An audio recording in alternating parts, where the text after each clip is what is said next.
saying, I gotta check now. Yeah. I don't remember what specific number you were, but I knew it was like one of the first couple episodes. I thought so, at least. It's got to be at least like a year since we've sat down and talked, which is, it's kind of crazy because it kind of feels like it was yesterday, but also like it feels like it, you know. I don't know if that's CTE or. Yeah, I don't know, dude. So you were episode. No, it was 13. So it was 13. Yeah. But I mean, considering we did those first episodes, like 13 is essentially within the first month and a half that we started the podcast. Yeah. So I mean, it's been I think this will be episode 82 or 83. So I mean, damn, dude, 70 episodes, been like 9 or 10 months. You guys have been hustling too with all just busting out the episodes. So. Dude, we had that. I'm still upset about it because we were hitting a good stride, and then there was a build out for this law firm. Yeah. And I was told it would be like a week. Turned out to be a month and a half. Yeah. And I was like, I'm not gonna lie to you, it demoralized me because I was like, man, we were having such momentum, everything was like growing and going up, and then brick wall. Yeah. It kind of reminded me a little bit of my fighting career when COVID happened, because like I went pro. Yeah. And then I was like getting the wins, and then I had set myself up for like the 2-year plan. Right. And then boy did the Lord have other plans. Yeah, and that's such a real thing with like fighting in general, is momentum is such a huge part of it. Like, let's say, you know, you're going, one guy's coming off a loss, one guy has, you know, has won 3 fights in a row. The guy who has a loss is on paper probably better, but I would honestly favor the guy with momentum more often than I would the guy who's coming off of a loss. Just off of just confidence. It also depends on like how far it's been between the fights. So I remember my second pro fight, I lost a split decision, and it was the first time I lost a fight. So then my third pro fight, I was like, oh my God, I'm a 500 fighter. If I lose this fight, I'm 1-2. Like I suck. I'm a shitter. Yeah. And I had one of the worst performances I ever had because I was so in my head about like, just win, just win, just win. I turned fighting into a sport, and it was one of my worst performances. Right. I think there's something to like the psychology of it, which obviously makes sense if you're an athlete. Yeah. We always say that the mental battle is the most supreme, right? Yeah, it's like the 90-10 rule where it's like fighting is like 90% mental, 10% physical, that kind of thing, which I don't know how I feel about that. Just with how much some people think they can get away with not training sometimes, you know? But that, I mean, mental is huge. Do you think that is a cudgel that they use, or do you think it's something that they try to tell themselves to kind of psych themselves up? Like, I always looked at training as a means to an end for 2 things. One, it got my body obviously physically prepared. Right. But then it would give me the supreme confidence that I needed. So like, whenever I would go into a fight, I thought to myself, I could not have trained harder. I could not have done, there's nothing more I could have done to get myself athletically prepared for this. Now it's time to 100%. to perform. Yeah. I don't think I would ever be like, I'm good enough. No, I'm going to have doubts. Exactly. Yeah, and that's the biggest thing that so many people, I think especially like early on in amateur career, like everyone's not really sure. At least this is how I felt, was like I'm kind of looking around, I'm having all these doubts, you know, with myself, and I'm looking around and everybody looks so confident. And at least jacked. Yeah, exactly. I'm like, dude, I'm like a skinny, pale kid, you know. And I'm thinking to myself, like, am I ready for this? I don't know. You know, I you know, all these crazy thoughts keep running through my head, but that's literally everybody. You know, like Donald Cerrone had a really good quote about that, where he's walking out and the whole time he's thinking about, man, why do I do this to myself, and blah blah blah, and then as soon as he gets in the cage, it all just turns off. Goes away. Yeah, it all turns off. I think those are just such natural emotions. And I think that's where, when people say, you know, experience, I think a lot of times they say experience in the cage, you know, timing of a fight and all these other things. Obviously, that's an accolade or a variable. But I also think like experience for all the other bullshit. Yeah. You know, like your first weight cut versus your 20th.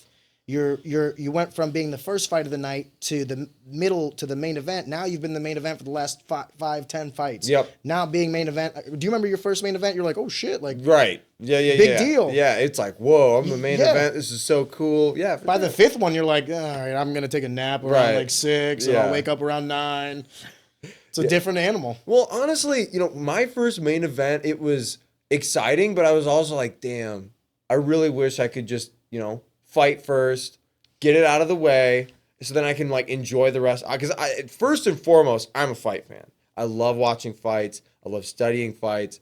So when I'm the last fight on the card, I can't sit down and really enjoy it. I'll rewatch the event over. Do you? I do. Just to watch the other fights? Just to watch the other fights. Yeah. I love it that much. So, yeah, if it were up to me, I'd be the first fight every night. I think that's like the life hack. I remember my very first fight, I was the first fight. Yeah. And I remember I was like, oh man, this sucks. Like I'm the one they want to get out of the way, right? And then every fight I had after that, it wasn't the case. And I remember thinking, it was so badass to be the first fight because then immediately after you're done, if you win, you get to go out with all the people that bought tickets, have a beer with them. Now you went from participant to fan, like you said, but more importantly, you're a fan with all the boys that like bought tickets to watch you, and you're the life of the party for the rest of the night. Versus nothing was shittier than like winning the main event and then like you're like, thanks everybody. You go to the back, and by the time you get out, the place is empty. Like everyone's already left. You're like, this is weird. Yeah, and also everything's closed. Yes. You can't get food. That's the worst part about it. It's already 11. Everything's closed except for like Denny's, Waffle House, and you're like, listen, I already had a fight. I'm not trying to yeah, exactly, dude. No way. I'm not going to Waffle House. Yeah. That's where the real fighters go. Yeah, exactly. Those videos are crazy, man. I think it's always been the case that like people get wild and rowdy. Yeah. It's just everyone's got a fucking like amazing camera now, so it's just more prevalent. Definitely. But I think everyone always like you know, back when we were little, you'd watch all these movies with like bar brawls and stuff like that.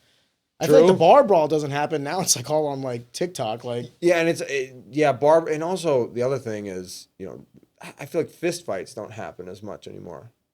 I agree. You know, it's never like, oh, let's settle this outside, bam, you know, we scuffle and then we're done. It's dead. Do you think that? Why do you think that? Out of curiosity.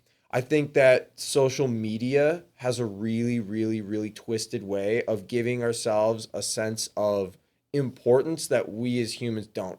Like, we're not that important. You know, like we give ourselves, like we view ourselves as almost like gods in a way where it's like, well, you know, my social media, who posts normally, at least like on Instagram for instance, is to me a place where everyone puts their best self on there, right? Now, somebody posts a video of them getting their ass kicked outside of a bar or whatever, that all bets are off. Not most guys, but I know there are people out there that think I can't live with that. I just can't take the L. I got to go and get a gun. I got to go and get a knife, something like that. So that nobody can one up me. Like I've won now. I don't know. I think that might be a variable to it, but maybe I present a different thing. Okay. I don't think there's ever been a case where as many people are training martial arts as are today. Just wanted to take a second to pause the action and just tell you guys, thank you so much for consuming our content. Easy Talk is a passion project. This podcast is just a bunch of like-minded people coming together to produce some cool stuff and talk to some cool people. One of the things I would very much appreciate is if you could possibly like the video or subscribe to the channel, just because it helps us in the algorithm and ultimately to grow, to get more exposure to everybody, including ourselves, and ultimately just make a better product. Take a second, I'd greatly appreciate it, and on with the show. I think like 20 years ago, maybe some people were doing karate. But like nowadays, maybe it's also anecdotal because of my inner circles. Every single group of friends that I have, like from work, from this, from that, someone does jujitsu, someone does boxing, someone does something. Sure. I know for myself, when I started training, I was a completely different person than like 1 year in, 5 years in, 10 years in. When I first started training, I was like, you know, I'm 5'7" and $150. So like I wanted to train because I was like, dude, if something ever happens, like I want to be able to defend myself. Yeah. Then 5 years into training, I realized I'm like, dude, if something ever happens, I just walk away. I don't care. It's not that important. Unless I got to protect my wife and my daughter, we're getting out of the situation. I don't put myself in bad situations. 100%. Right? So I think that's what it is. But in mass, like I don't think I'm special. I think a lot of people start thinking that the more they train, the more they realize like how stupid violence really is in an effort to diffuse an argument. Yes. Like if I can't speak to you, if I can't tell you, Jackson, please settle down. Do you want to drink, man? Like, can we just have a good nice night? We all worked a 9 to 5. We're all just trying to have fun. Can we all just tone it down? If that doesn't work, then I'm just like, all right, well, you have fun. I'm out. Yeah. 100%. I'm not going to sit around and find out, you know? That's how I feel about a lot of things. I feel that way about, you know, like For one thing, you'll never catch me arguing on Facebook. You'll never catch me arguing on Facebook. Don't tell Jake Roberts that. No. I love you, Jake. I love you.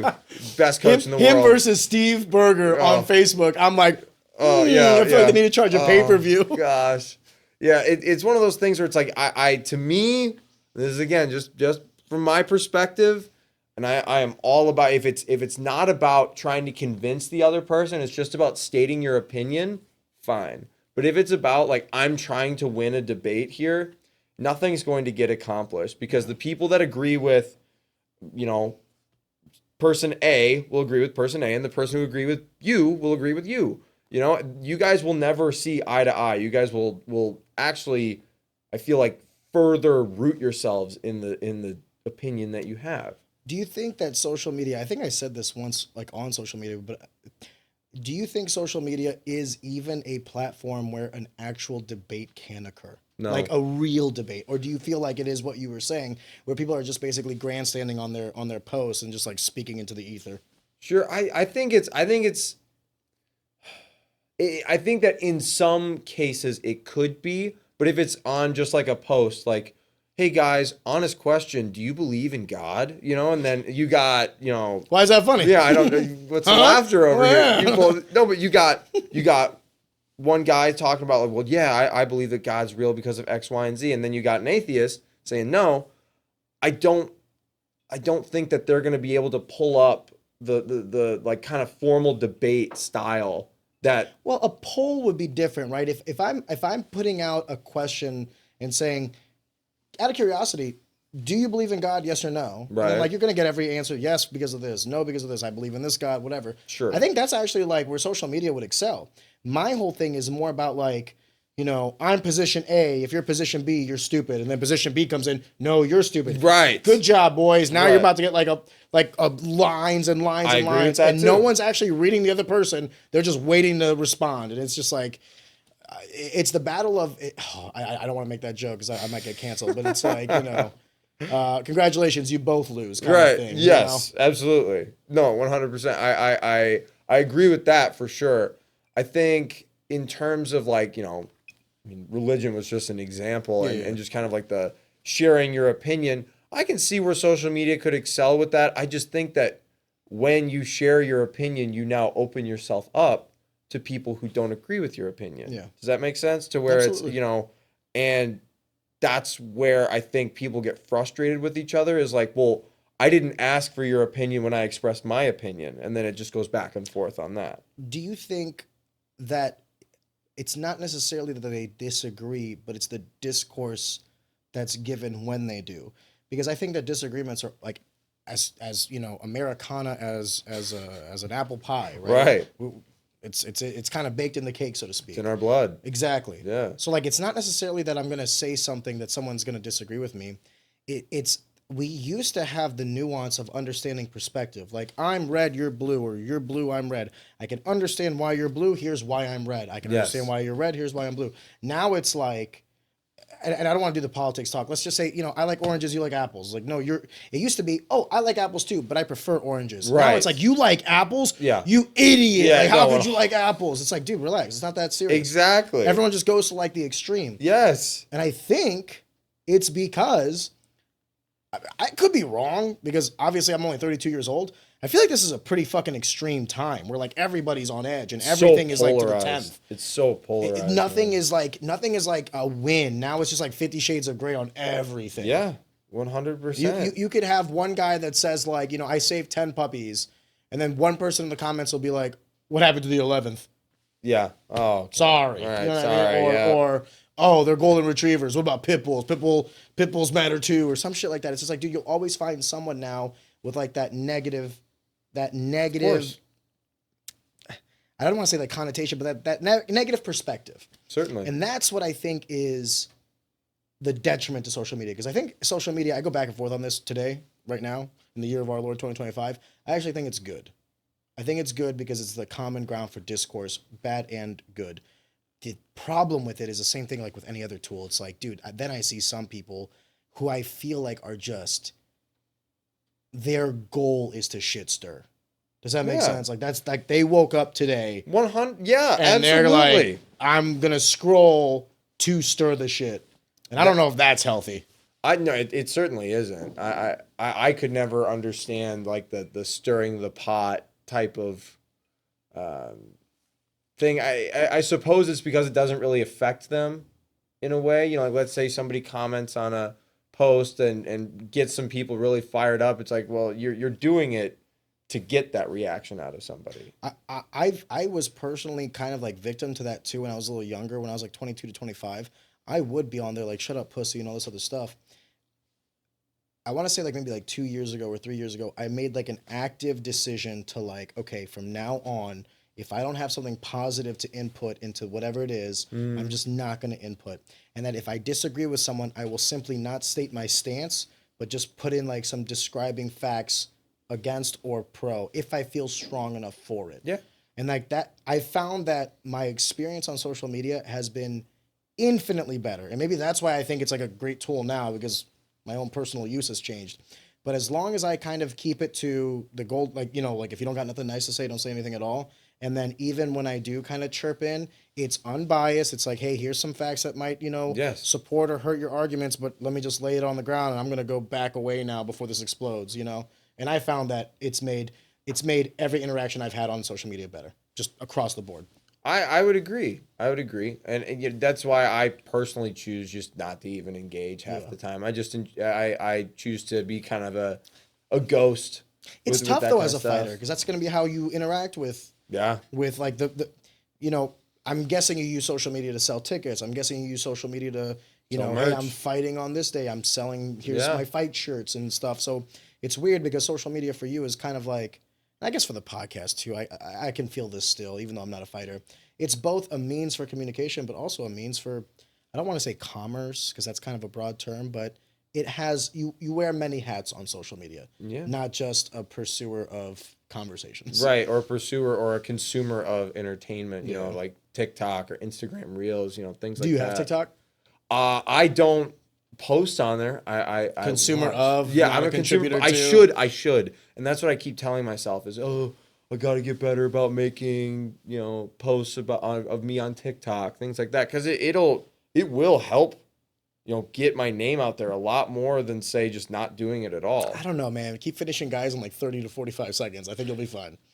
I mean, yeah, and you know what to say. And another thing, 185, not exactly the most deep division either. You know, think so?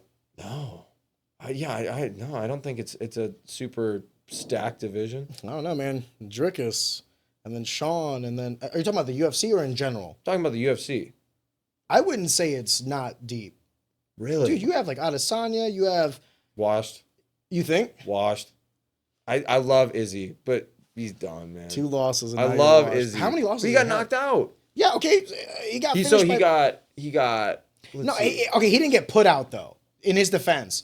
His last loss was similar to his loss against Pereira, where it was like, I mean, he got TKO'd. He got TKO'd, but like he's immediately looking at the ref like, fuck, yeah, he got me. Like there was like, it wasn't like he was, when he knocked out Pereira was like out. Right. You know what I mean? Like out. So I don't know if I would say washed. I think what happened is the game caught up to him. Yeah. The game caught up to him. That's a great way of putting it, but you look at Sean Strickland, how he beat Izzy. You look at the way that Drickus beat the Izzy. Dickus. Yeah, and I love Drickus, though. I love Drickus. His memes are like awkward beats trading. Yeah. And you know what?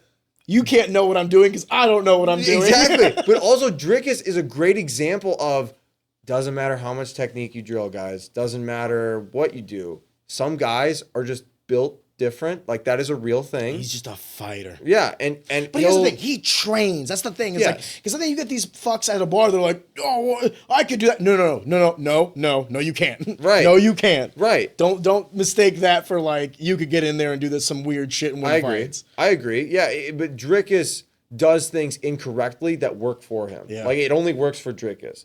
But anyway, to me, I just think Imavov, is that how Imvoev or something like that? Imam. Sorry, guys. Nasruddin Imamov. Anyway, he's in there. I don't know. Overall, I don't see like a ton of like contenders, and that's what kind of happens when you have a dominant champion for a while, like Izzy was. He kind of cleans out the division and makes everybody look human, right? Because that's what's the most exciting part of a contender is they look unbeatable, and the champion looks unbeatable. Yeah, yes. I agree with that notion in like high level. I don't think that 185 is weak at all. I think it's actually like... Do you think it's as stacked as 55 or 70? No, I think... Well, actually, what do you think is the most stacked division in the UFC right now? In terms of talent, yeah. 155 pounds, no question. I will say, though, I don't think that any of those guys will beat Makhachev. I think it's kind of like, it depends if well, because like so many of these guys from 45 are also bumping up to 55. True. I would also agree with you that 55 right now is the most talent-rich division. Yeah. But it's kind of like, you ever see a parabola? I think as you get more, the difference is between average and median, right? As you get more median in people's weights, where are the most adult males in America or True. the world kind of located in like the BMI index for athletes, you're going to get more between like the 190 to like 145, like that range, right? Yeah. Like you're not going to get that many heavyweights. You're not going to get that many 25ers. So it's kind of a skewed thing to say like, oh, 55ers. Well, yeah, I mean, based on numbers exclusively, you'll get that, right? But then you'll look at like the extreme outliers. When we talked about like the game catching up to people, I think that you have to say by proxy that the most talent-rich division is wherever the pound-for-pound champ is. So I have to say heavyweight. Because beating John Jones to me is a taller order than beating Islam. All right, Dana White. Come I'm just on. no, I'm not trying to nut hug. And here's the thing. Could you not agree that like, you know, Khabib and Islam, they're amazing. Yes. And what they're able to do is very like inspirational. Certainly. However, there's only one John Jones. Who's been on top for this long? Who's been on top for this long through, dude, he's seen two different age brackets of fighters come and go. Yeah. You know what I mean? When he was coming up, he was man. knocking out Shogun and sleeping, not knocking out Shogun because it was more of a TKO, but sleeping Machida and beating the piss out of Rampage, and then moving on to the next generation of guys like the Alexander Gustafsson and all that. Think about it. He had one of the best fights ever recorded on camera in Alexander Gustafsson 1. He's still fighting. Gustafsson has retired. Yeah. Or at the very least, I think he's doing like, he's out of the GFL, UFC. You know what I mean? He's out of the UFC. So not retired fighting, but not in the UFC anymore. Meanwhile, John bumps up a weight class, smokes Cyril Gane. Yeah. Dude, it's got to be heavyweight because he's there. I would rather fight Islam than John Jones. I think that way.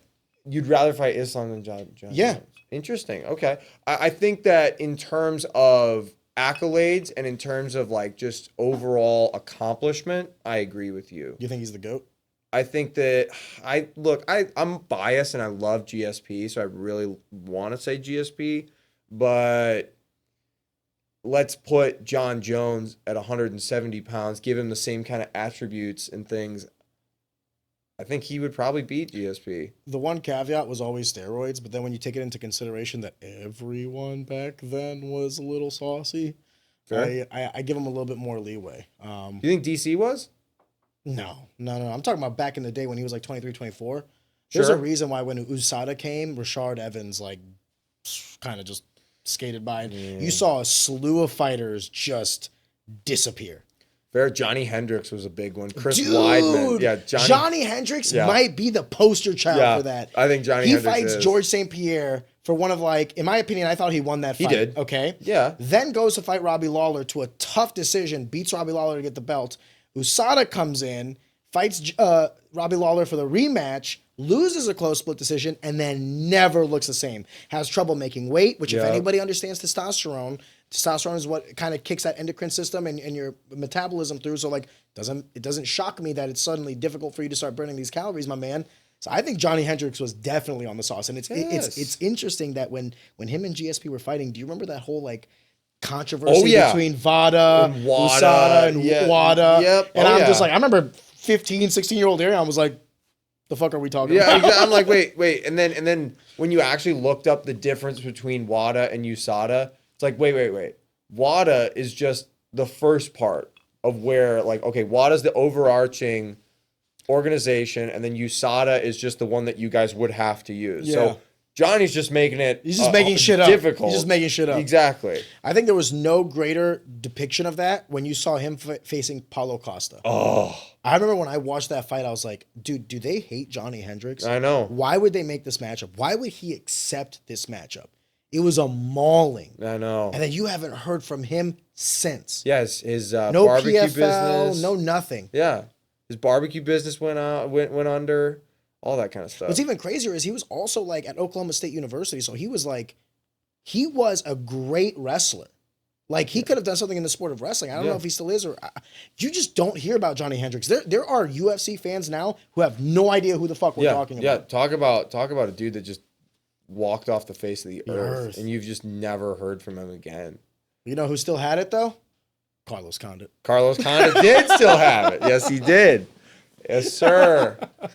They did. When I told Matt Frazier that you were going to be on today, he's like, ask him what Carlos Condit would do. Right. Well, I mean, like I said, you know, he was a big influence, and you know, it's kind of cool because Tyron Woodley's been coming up to the gym periodically, and I told him, what's that? They fought. Tyron and exactly. And I told him that. I said, Tyron, you have beat and fought all of my favorite fighters. Like, I want you to know that. Like, you beat Carlos Condit. You fought Rory McDonald. That's another dude who fell off the face. Well, Rory beat him, though. Rory beat Tyron. Yeah. He beat Damian Maya, though. But Rory fell off the face of the earth, not because of USADA or anything like that, but because he went to Bellator. Remember? Yeah. And then he went to PFL.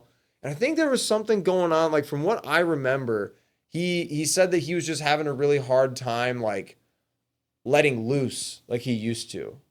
Like he's like, it's hard to do this to another person anymore. Yeah, I'm not going to make a comment. I will say this. For me, hands down, the best fight I've ever seen in my life was Rory versus Robbie Lawler.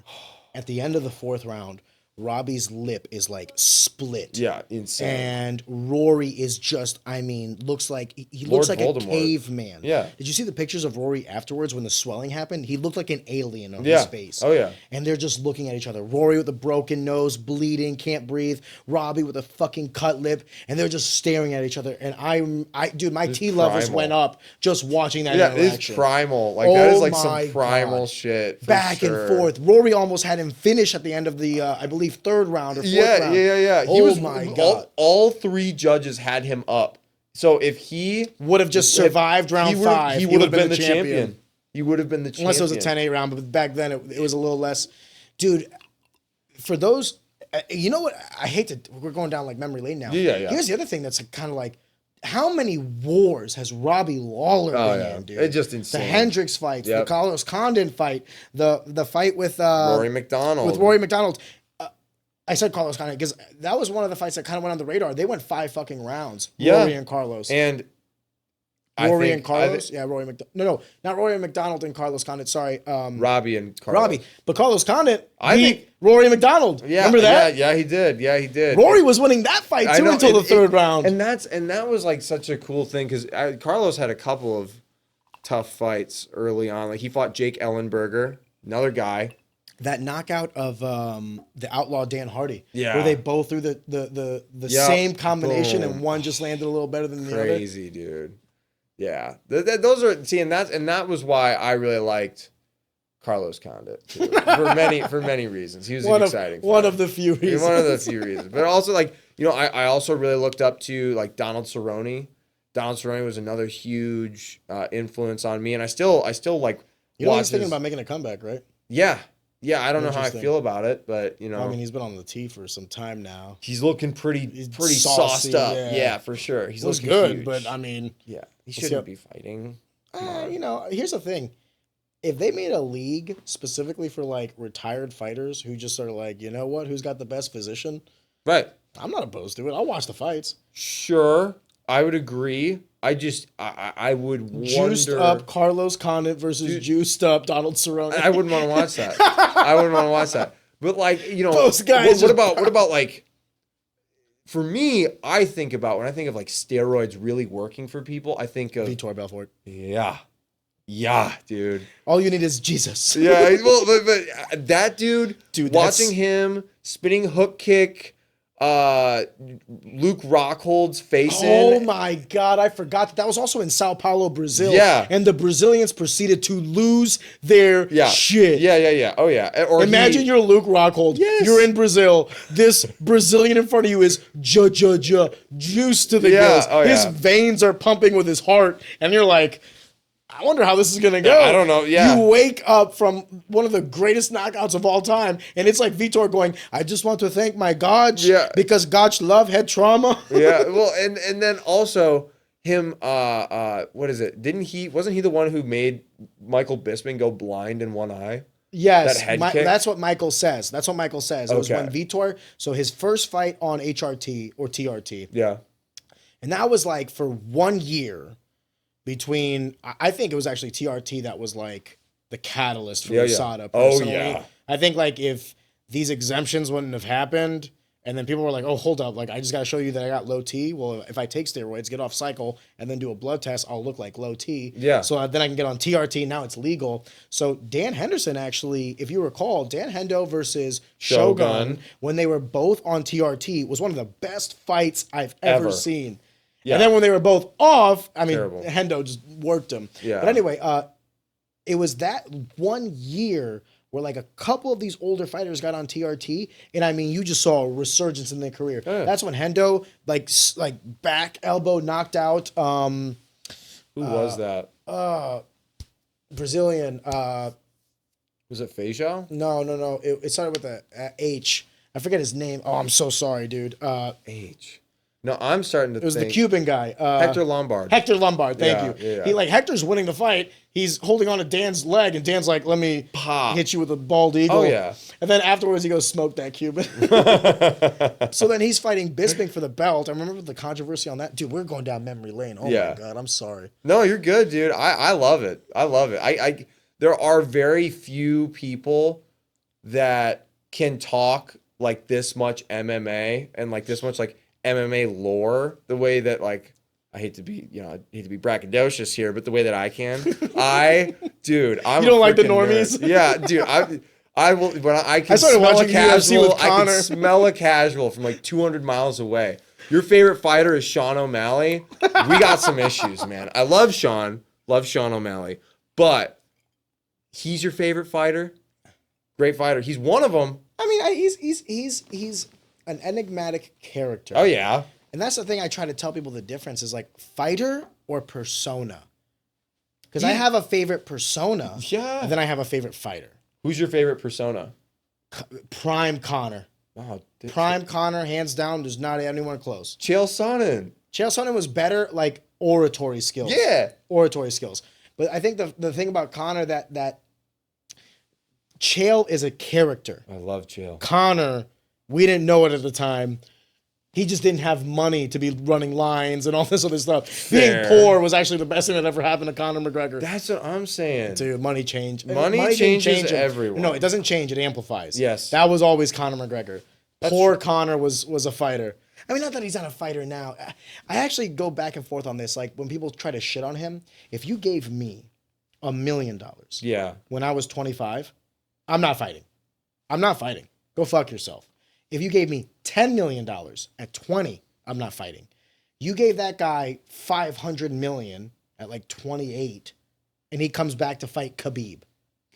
You feel me? And might I add, not an easy fight. Not an easy fight. He did the best of anybody against Khabib. Let's talk about it. The fact that he even made it to like past round 3. Yeah. He did the best. He won a round against Khabib. He did. On one of the judges' scorecards, they had it. Did he though? Okay, but it doesn't matter what you and I think. Didn't get mauled until round 4 is the way I described that fight. Fair. Which everybody else that has fought him, except for Ali Aquinta. Ali Aquinta went to the distance with him. True. And Ali Aquinta did it, I think, on like 24 hours notice. Yeah. Yep. So if anybody deserves kudos, it's Raging Al. Raging Ali Aquinta. He was another guy that, man, I don't know, like he was a classic like boxer wrestler, so it's like that's a tough matchup for anybody. I think those are the two. People might get upset with me. What do you think is the best base for martial arts? I didn't Anything wrestle. other than Hapkido is the wrong answer. Right, yeah. Aikido, actually, Steven Seagal. What about Bullshido? Right, but if I were to be honest, I mean, I should have wrestled. I didn't wrestle growing up, but I would say wrestling. Yeah. It teaches you that it gives you a mentality that so many people just don't want to ever understand, and it makes you face that. It makes you face, when you're tired and you're exhausted and this other dude's trying to pin you or physically dominate you. What are you gonna do, man? Yeah. And you got kids that are doing that when they're 12? More importantly, it forces you to not be able to do the things you want to do. So like, you can't strike. Like, you can think all the things you want to think. Like, I could beat this guy's ass, but this guy, under this certain rule set, I can't do these things. I have to face you in this thing. I would agree. I'm also very biased on this, and I need everybody to understand that. I wrestled, so I'm very biased on it. But when I look at fighters in general, all the best, there seems to be a correlation between wrestling and success in mixed martial arts. I'm not saying that you will be successful in mixed martial arts because of wrestling, but there's a correlation between the two. I would then put boxing as number 2, because then if you have the ability to get the fight to the ground, or prevent it from going to the ground, then you're going to need striking to back that up. Certainly. And I say that jiu-jitsu is like a close third, because you need enough jiu-jitsu to not get submitted. I would agree. If you have those 3, I think that's like... Yeah. Where would you put like Muay Thai or kickboxing? For MMA? Yeah. Really? Not good. Really? Yeah. See, that stance is awful against a wrestler. That's fair, but what about a knee? What about it? Like, I'm saying that when you, like, a good wrestler is not going to... Well, a good wrestler is not going to shoot with their back bent. They're going to shoot with their hips lowered, so it'll be more like a wall and not like a I can show you a million different examples. Maybe not a million, but I can show you a lot of examples of times where wrestlers want to shoot in, they get met with a knee, and they back up. They don't shoot for the rest of the And time. how many more examples could I have of Muay Thai guys going in there and getting wrestle fucked? Well, yeah, because they're Muay Thai guys. It's mixed martial arts. But here's the thing: if let's say we're going to a casino and we're gonna gamble, right? Yeah. Would you rather gamble that this wrestler is gonna be able to wrestle fuck the Muay Thai guy, or are you betting on the flying knee? Oh yeah, I'm betting on the wrestler, certainly. So here's the thing about when we talk about like martial arts or anything in general, there will always in any aspect of life be an exception to the rule. There are very few like absolutes, right? Yeah, I would agree. So I always say, if you had to bet 100 on it, who are you betting on? That's in your soul where you really land. Mm-hmm. So a wrestler's fighting a Muay Thai guy. Who are you betting 100 on? Wrestler. You don't know anything about anything. Wrestler, Muay Thai guy. Who are you betting? Wrestler. MMA fight. Okay. Yeah. Wrestler, boxer. Who are you betting? Wrestler. Wrestler, jiu-jitsu guy. Who are you betting? I'd go wrestler. That's what I'm trying to say. Whenever I talk to people about like what's the best base, I do this. Mm-hmm. And I'm like, boxer. No, you're not. No, you're not. No fucking way. Because I'll take a high school wrestler over Floyd Mayweather in an MMA fight. Oh, I really would. I really would. It would depend on I think it would just depend on the level of the high school wrestler. I'm not talking about a JV freshman. Okay, I was going to say like JV freshman. Okay, let me add a caveat. Like a varsity state qualifier, state qualifier. Not even a medalist. Of what state? Any state. If you can qualify for state, you're a decent wrestler. If you can medal in any state, you're a good wrestler. And if you're medaling in like New York, Florida, California, Minnesota, or the Rust Belt, yeah. Would Minnesota be the Rust Belt? It's like Northern Rust Belt? No? I don't think it'd be the Rust Belt. I don't know. I don't really know what the Rust Belt is. But Minnesota has produced extremely good high school wrestlers that transition into college wrestling. Well, dude, so has Missouri. Tyron Woodley, Michael Chandler. Where'd they go? I mean, I hate to say this as an example because the later half of his career, but Ben Askren. Ben Askren was Wisconsin though. No, he went to Mizzou. Yeah, no, he went to Mizzou, but he grew up in Wisconsin. Yeah, motherfucker's a Missouri wrestler though. Okay, yeah. He didn't go to Wisconsin. Brock Lesnar. Brock was Minnesota, right? Yes, he was. Brock Lesnar, Campbell Stevenson. Ooh, that's a great one. That's a fucking great one. Yeah. Relax. Storley. I'm not saying Mitch that. McKee. Listen, I'm not saying that Minnesota can't be on there. I'm saying that both Missouri and Minnesota are on there. I got now, you. are we like a Penn State? No. Are we in Iowa? Are we in Oklahoma? No, but I will say that, we're not a fucking South Dakota. Yeah. You know what I mean? But even then, if you go to South Dakota and you're a state medalist there, you're in the top 6 of your state at that weight class. Certainly. You're good. Certainly. You're good. There's Yeah. no one shitty that is a state medalist. I think especially in mixed martial arts too, you don't need to be like this killer wrestler to be successful either. Like I think it was, and I could be wrong, but Frankie Edgar was one guy who, according to at least his parents, from what I remember watching it as a kid, he was never an exceptional wrestler. He was never like this world beater. He just loved doing it, but he had that base and he had that level of just tenacity that wrestling gives you. Well, let's talk about this variable. You've seen guys, I'm sure, in your career where they're like, you know, amazing at an attribute, or maybe they're like amazing at 2 attributes. Sure. But then when it comes time to putting it together, it's like oil and water. Right. Right? Like a guy who boxed and wrestled when he was little. I know a guy specifically at 125 who was a Golden Glove boxer and a high school wrestler and could have even wrestled in college. But then when it came time to putting it together for MMA, dude, it was like he was either in a boxing stance or a wrestling stance. He just couldn't put them together. Right. I think there's a variable for mixed martial artists that we don't pay enough attention to, and that's the ability to like pull the martial arts exactly when we need them. Yeah. So like you're in maybe a Muay Thai stance from a distance and you're in the clinch now, so you're using the knees, but then they disengage. So maybe you widen your stance and now you're in a kickboxing stance, not necessarily a Muay Thai stance. Or they're going for the for the takedown, so you kind of switch, lower your hips to a wrestling stance. Yep. You fight off the shot. Maybe you want to actually do a peekaboo or come off the back, and now you're working your jiu-jitsu. Like the ability to kind of like sequester or pull this, then this, then this. I think that's a martial art into itself. I think there's the martial art of being able to combine the martial arts, as dumb as that sounds. No, that I think that's a doesn't skill sound set. dumb. Yeah, that is absolutely a skill set, because you'll see that too where I'm blanking on a great example, but you know, Demetrious Johnson. Demetrious Johnson is the best example of this. He is the example. He's like a Muay Thai guy who's a black belt in jiu-jitsu. Yeah. Never really, I mean, he wrestled, but he never like, you know, high level like college wrestling Right, or anything yeah. like that. Got his hands right and all that stuff. And when you watch him fight, I mean, it's tough to say like, you know, oh, he goes from orthodox to southpaw, dirty boxing, longer range, kickboxing. When he's in the clinch, throws knees and elbows like a Muay Thai guy. Yeah. When he's down on the ground, does a flying armbar from a suplex to an armbar, Yeah. Ray Borg. Demetrious Johnson, if I say that John Jones is the GOAT in terms of accolades, Demetrious Johnson is the GOAT in terms of like putting it together. Oh, yeah. There's never been a better, more horizontally aligned fighter that has so much of so much in their toolkit. He's like maxed out on literally every like, ability level. How do you prepare for a DJ? Where's he weak? I guess you just, and in my opinion, and the way that I would look at it is like, okay, I mean, we're just going to fight him. Yes. We're just going to, like, Yes. it's not going to be, it sounds so simple, Yes. but like, okay, no weaknesses. There's no more like, let's exploit his weak grappling, or let's exploit that he's kind of chinny, you know, whatever. No.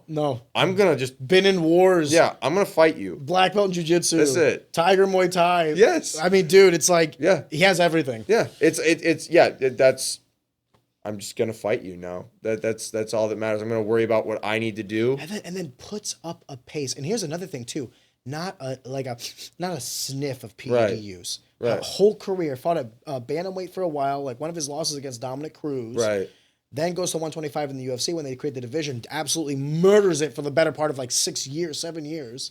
Loses it to like a close decision Cejudo on a against Cejudo. rematch against Cejudo, where in the first fight he beats him in the Smoked first round with a knee to the tummy. Yeah. Goes to one championship. Yeah, dude. And then goes to one championship, loses a fight there, but then gets it back with like cements it. Oh, right? yeah. Like, That oh was a my God. stamp. Yeah, dude. The way he knocked out Adrian was like insane. That combination into a flying knee while he's backed up and then gets the cage. I'm like, Yeah. for those of you who have never seen, Demetrious Johnson has 2 of the best finishes I've ever seen. The suplex into a flying armbar against Ray Borg in the last second of the 5th round in a fight that he's winning. Right. Like he could have just been like, I'm chilling here. I'm going to get 45-50 on all the judges' scorecards. And then when he beat Adrian in the rematch at 1FC with like, I think it was like a 2 clip, some lead uppercut, switches stances. Adrian's backing up. He just basically does like a switch knee and detaches Adrian's soul from his body. Yeah. And then to like walks around like, yeah, I did that shit. Yeah, exactly. God bless. Easy. Yeah, he's. I love fighting. I know, it's the best. It really is. It really is awesome. I just remember like getting into it too. Was I don't know what it was that attracted me to it so much, but it definitely was like a sport where it's like, okay, like I want to do that, you know? Yeah. Yeah. I don't know why, but it was, I don't know. Yeah. I'm not really sure why exactly. I mean, do you know why? The very first fight I ever saw was like Uriah Faber fighting on WEC. Oh, yeah. And I was in high school and still a wrestler. And I thought to myself, like, whoa, this is wild. Yes. I didn't even know the UFC existed. So WEC on Versus, because it was lower on the channels and cable, was the first like MMA I ever kind of stumbled upon. Yeah. And it wasn't until I started, getting a little older, went to Comedy Central, 69, 71 was what, Spike TV. And I was like, holy shit, this is basically WEC. Little did I know the UFC bought out WEC. Anyway, I watched Uriah Faber fight Jens Pulver. And I was like, I will never do this. This is so wild. And then as soon as I graduated high school and my buddy invited me to a jiu-jitsu class, I was like, oh, I can do this. Right. Like, I'm skilled enough. I just got to get my hands right. And by the way, that took me like 5 years. You know what I mean? Right, But of still, course. I at first thought, this is not for me. Like, there's no way I'll ever do this. But I also had the sport of wrestling in high school. So, like, I had my avenue. When you were in high school, did you play what? Volleyball, basketball? What No, did you do? so from the time I was 13 till now, Gay porn? all of, Oh, you're a minor. Bastard. My bad. JK, rewind. terrible. Yeah, we're gonna have to cut that out. Jeez. Are you kidding me? That's a clip. Yeah. No, 13. His favorite way to feel you Yeah. is pedo. I was doing jujitsu though. From Oh, the time, even when you were little? Yeah, just jujitsu from the time I was 13 till now. I was just doing jujitsu, and How old are you now? I'm 25, soon to be 26. You're young, brother. You're young. Yeah. So it was. I don't know what attract. I guess it was like the fighters that I liked, all did jujitsu. Who were those? Cerrone, Condit, Nick Diaz. Like Nick Diaz was really big on like Cesar Gracie Jiu-Jitsu. Dude, Dan that kind Boyer of thing. gave me Nick Diaz signature nunchucks. Cool. And they even have like a little. Don't be like, scared, homie. No, they have like a certificate receipt sticker on them. Wow. And like I actually looked it up. So like, dude, Dan Boyer, shout out. Yeah, And then that's also amazing. Sid G got me a signed Hoist Gracie figurine.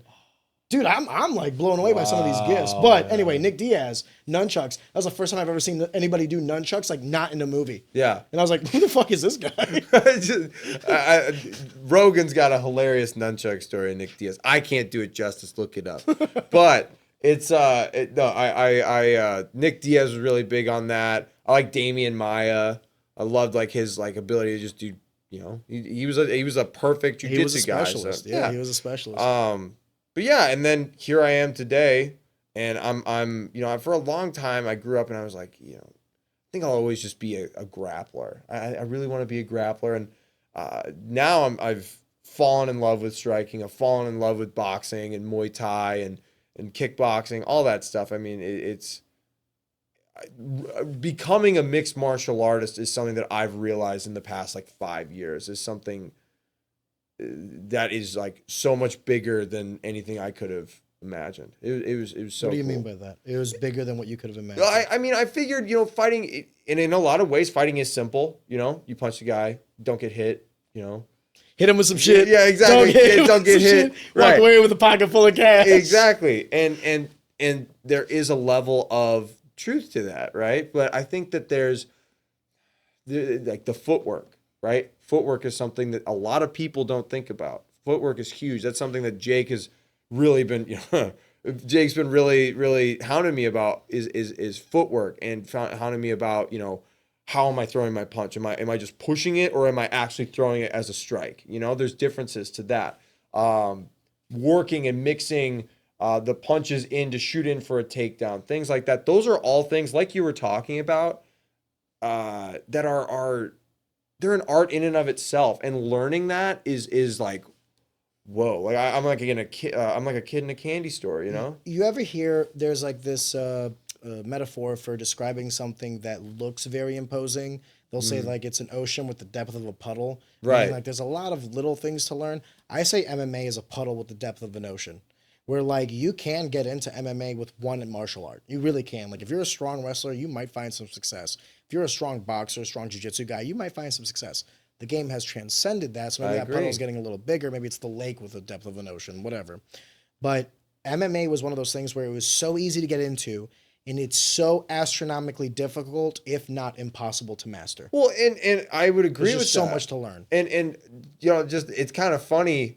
You and I got into a sport that your average dude at the bar thinks is as easy as like probably doing stand-up comedy. Can you and my brother's a stand-up comedian. It is not easy. I'm gonna caveat that. My brother's gonna kill me. Can you watch fights with normal people? Because I can't. It's really tough. Unless they stay quiet. Yeah. If they're watching it, and you know what? If they ask questions, I'm all for it. Yeah. But if I'm at a bar and they're like, fucking get up, pussy, I gotta go. Yeah. I gotta leave. Yeah. You don't think he was thinking about getting up? Like, he got taken down. You don't think he was like, oh, I'm gonna stay down here. Yeah. Get my face smashed. Yeah, exactly. And you know, the annoying part is there are fighters out there with the just stand up, bro. You know, like that kind of thing. There are fighters that can do that. There's not successful ones, though. Alex Pereira, fuck.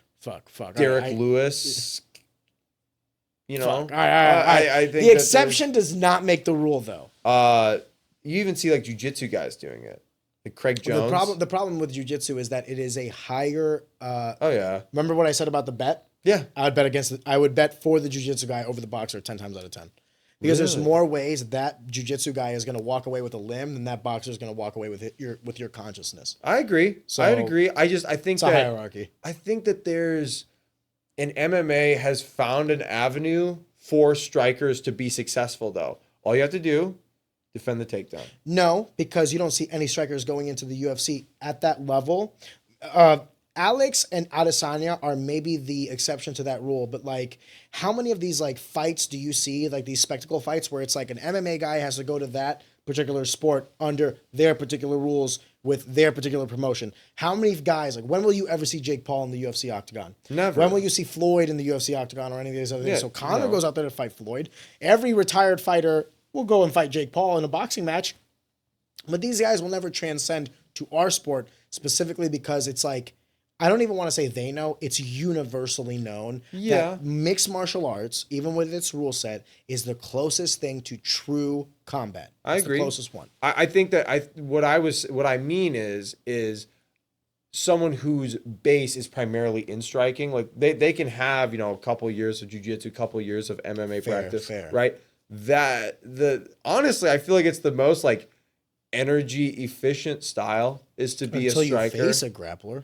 Yeah, sure. But again, if you're able to nullify those takedowns and nullify a lot of their grappling, I think that there are plenty of examples of guys who are so good at takedown defense that, I mean, that doesn't even make sense. Stumped. Yeah. When Merab fought Jose Aldo, I remember thinking like, man, like Merab's just basically like hugging Jose like to the cage and all this other stuff. And then you see how Merab is able to like effortlessly take down just a plethora of guys. Yeah. It starts to give you this like, yo, Aldo's not a wrestler. He's like a shoot the box Muay Thai guy. Right. And he's got some of the best takedown defense ever. Exactly. In the UFC. He's the outlier. He is the prime example of like how good you can get your takedown defense. Yeah, him and you want to know who else is pretty good at that shit? Not gonna lie, you ever work with Sean Woodson? I'm sure. Dude, Sean Woodson against the cage is some of the hardest takedowns I've ever had to work for in my life. Sean Strickland too. Yeah, okay. Sean Strickland's tough to take. Alex down. Pereira off the fucking cage seems to be like impossible to take down. Right. Ask Ankalaev. I know he won the fight, but yeah. Now I will say though, like in terms of like wrestling and pace and things like that, those are things that I went out to the MMA lab with Jake Roberts and a couple other guys. You got right there, Cantor. Continue. And what we showed went up out to the lab. Yeah, we went down to the lab. We showed up to Jake told me that you did pretty good. Yeah, well, that means a lot. I think the main thing would be You're good, man. Just for just for He's an alcoholic. one thing when I got to wrestling practice, I saw Benson Henderson there. And again, I grew up watching Benson, so that was He kind showed of me the picture. Yeah, this is just a surreal experience. But dude, I like the pace that dude was able to keep up for 30 minutes. Me and Benson and I just wrestled for 30 minutes. Now, whether he would say I wrestled or not is I don't know, because that dude was just mopping the floor with me at times. Can I say something, and then you might agree or disagree? Sure. What you call the cardio or the pace or whatever, don't you think it's a correlation to stress? Meaning, if you can run a mile in 7 minutes, and I tell you to run a mile in 8, you're gonna look like, oh, this is easy. Like look how athletic this guy is. But if I tell you to run a mile in 6, you're gonna be struggling because you're trying to keep up with a pace that you're not used to. Absolutely.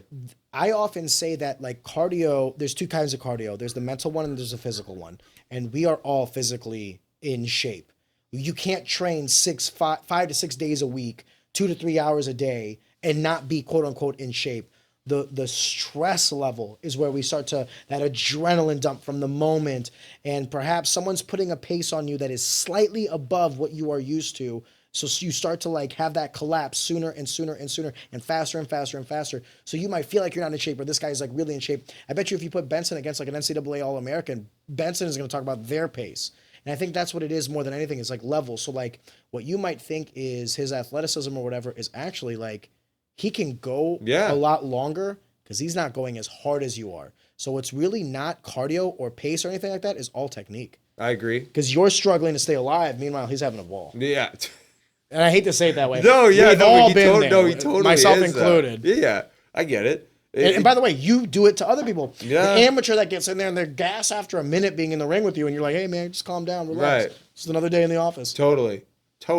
And a lot of it is about like environment and things like that. Like that's one thing that I've been pretty fortunate with is at least in my pro career, a lot of my fights have been in the exact same place. Yeah. Yeah. Mystic Lake Casino, Prior Lake, Minnesota. I know exactly where I'm going, I know where I'm staying. I know how the cage feels. I know how the back room is. I know everybody at the commission. It's honestly, it really, that really helps as well. It's familiar. Yes, exactly. In here, I've done that. Yeah. And obviously my fights have not been, they're not the longest, but I It's the only way a man can finish fast and no one says anything. right. It's not the longest, but I would say that being that comfortable and allowing myself to, fight to the best of my abilities, that certainly helps. I don't need it, is what I want to convey as well, but it definitely is something to where it's like, oh, I've been here before. Like this is, whatever. When you're mentally and physically prepared for 3 rounds, you're only then positively surprised when you don't go those. Yes, exactly. But if you're looking for the finish, boy, can you be surprised if you got to go the distance. Yes, and that's how I feel every time. Like, I remember at amateur, I had a fight against a guy, Dylan Diebitz. He fought he was from a camp that I had lost to his teammate, and I was like, man, this is like, I was like really prepared for like, okay, we're gonna go the distance. I was even thinking like, dude, he might knock me out because it was in Wisconsin. He's gonna be all amped up, blah blah blah. His hometown. Yeah, exactly. And I was just feeling like, you know what? Who cares? I'm gonna fight this guy. I'm gonna see where I'm at, and ended up winning. Fortunately, it was a great fight. And we went all 3 rounds, which was like 9 minutes. But still, fighting somebody for 9 minutes, people don't realize that. Fighting somebody for 9 minutes, fighting somebody for 15 minutes. Brother, there's a lot of guys right now like 9 minutes. What am I going to do with the other 8? Exactly. It's like, oh my gosh, dude. It was taxing. It's also exhausting because fighting is not a mile run. No. It is a series of sprints, and that's what's so... It's a series of sprints with dire physical consequences if you are not ready. Yes, I completely agree. And that's why... for at least for my cardio, a lot of my cardio is assault bike, sprints, VersaClimber, things like that, like where it requires explosive movements, sled push, those kinds of things, where it's, high intensity, go for like, what, a minute, 30 seconds, 15 seconds, whatever I need, right? And then from there, I feel a lot more comfortable to like, okay, you need to, give a little extra to get back up to your feet here. All right, well, I can do that for 30 seconds, a minute. I can fight as hard as I can. Whenever I was mentoring some of the younger guys, I try to instill to them, like, do not worry about your cardio to put yourself in a dominant position, because nothing will zap your cardio more than being in a recessive position. Yeah. You might stay on the ground thinking like, okay, there's a minute left on the clock. I'm going to kind of stay here and then I'm going to wait out the time. I'll give up the round, but I'll be ready for rounds 2 and 3. No, dummy. Blow out your gas tank to get the fuck off, like to get back up on your feet, because this guy is going to be putting all his weight on you. He's going to be using gravity and all the leverage that he can generate to smash your face in, and getting beat up is exhausting. Getting beat up is exhausting. I actually said this with Lily because we were talking about Waco kickboxing, and she was talking about like blocking the kicks and stuff like that, and I was like, I don't believe in blocking. There are two things. Either I got hit or I didn't get hit. Whether you hit me on the arm or you hit me on like a checked That's a kick, new perspective, or you hit me on the soft parts of my body, damage is damage. Mm-hmm. Damage is damage. Like, let me ask you this. Let me punch you in the shoulder as hard as I can. Would you let me? I mean, no. No, why? Because it hurts? Because it hurts. Yeah. Why do we think that is somehow like, oh, look at that defense and all that other stuff? It's like, no, you still got hit. Now, is it as damaging as getting hit in the side of your face? No. No. But what I was trying to kind of like, because the way she thought about it and the way I thought about it were just fundamentally different. So I was trying to like give her my perspective is like, no, it's damage. Whether you punch me in the shoulder, you punch me in my forearm, or like, you throw a body kick and now I just got hit in my forearm. How many times have you seen guys block kicks and now their arm breaks? Yeah. We actually had one of those guys, Wayne Kretter, in an amateur fight, blocked a head kick and broke his forearm for the third round. A beast of a man goes out there, finishes the fight, loses a decision with a broken fucking arm, breaks it in the second round, blocking a head kick. And that was the catalyst that made me go, well, maybe if you would have just like, leaned back and like not gotten hit with that head kick, you wouldn't have broken your arm. You would have been capable for the third round.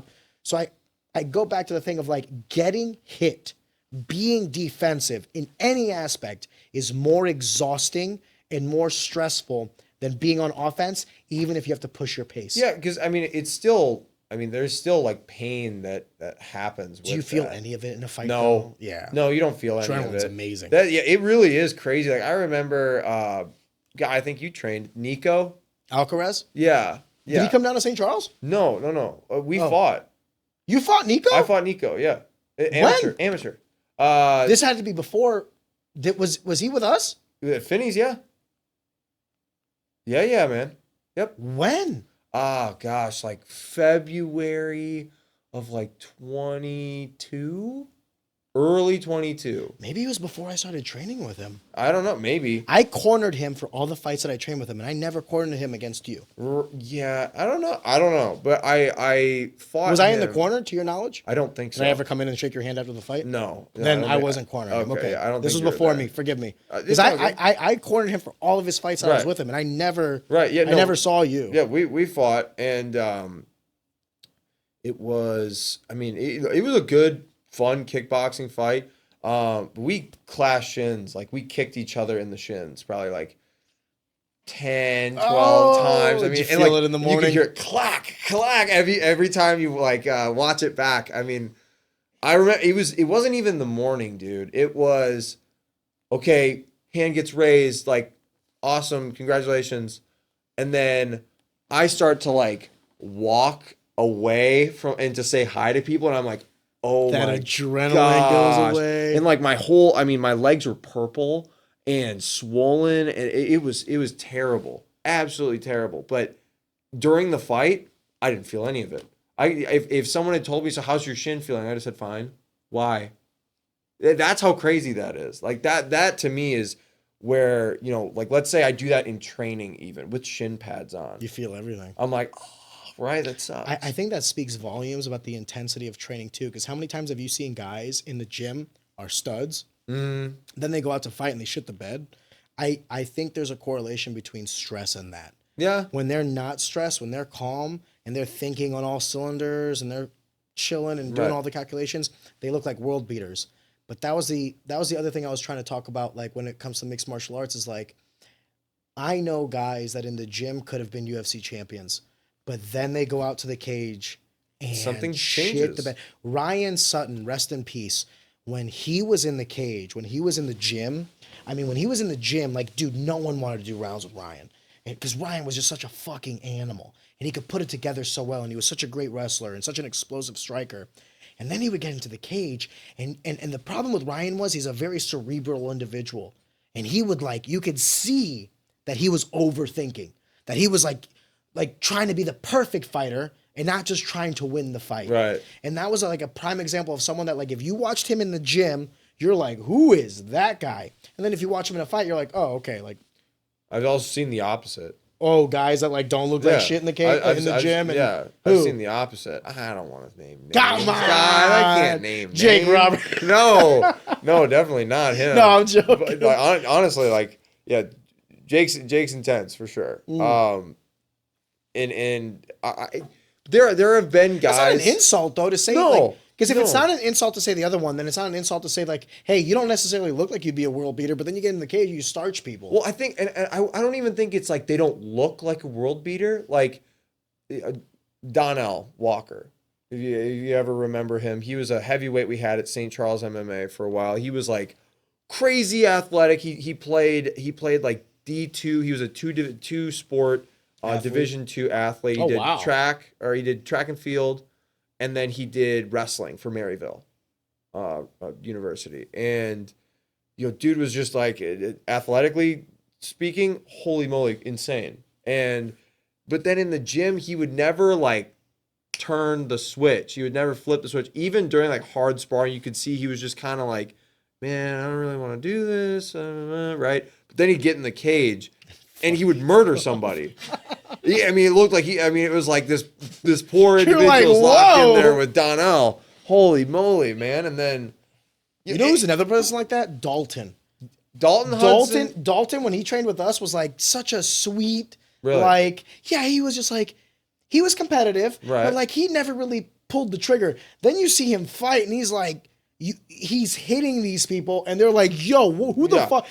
Who just hit me? Like that. So, and that's something that. Sorry, Dalton, you're a gem. No, we love you, Dalton. I will say that has certainly changed with Dalton. No shit. Yeah, is he like a killer in the gym now? He's very like, he's definitely got a little bit more bite to him now, for sure. When he was going to leave Finney's, we had a long conversation and he was like, which gym should I go to? And at the time I told him to it straight. I was like, listen, you're over 155 pounds. It's St. Charles MMA. Yeah. Without a question. And then to see him go over there and to do the things that he's done so far, I'm very happy for him. And then Mike was also, shout out to Mike Rogers. I had a long conversation with him too, because I don't know what I can't say, but let's just say that like Mike did a solid to Dalton, because Dalton was still under the contract of the old gym and he couldn't afford two gym prices at the same time. Right. So Mike was like, 4 months, whatever, we got him. Right. And that's like, that speaks to obviously Mike's generosity. Mike's salt of the earth. Yeah, truly. He's one of the best guys I know outside of martial arts. Just one of the best guys I know. Yeah. He brought his son one time to come wrestle with us.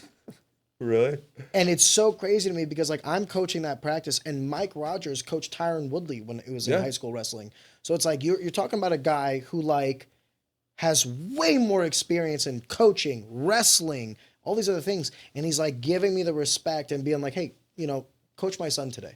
Yeah. And I remember the whole time I was there, I was like, I was nervous. I never get nervous coaching until that day because I was like, I wanted to make sure that whatever that class was like my everything. Right. And it's crazy how a guy like that can bring that out of you. And that is one thing that I've noticed about like myself when I show a technique, I'm always kind of looking over my shoulder, making sure either like, Jake or Mike or whomever is there. I'm like, it's like, yeah, good. Or at the very least, they're not like, what the fuck? Yeah, exactly. Well, like, I remember I taught at Rodrigo's, and Rodrigo. What'd you teach? Vaghi, just like triangle. Jiu-jitsu. Yeah, okay. jiu-jitsu.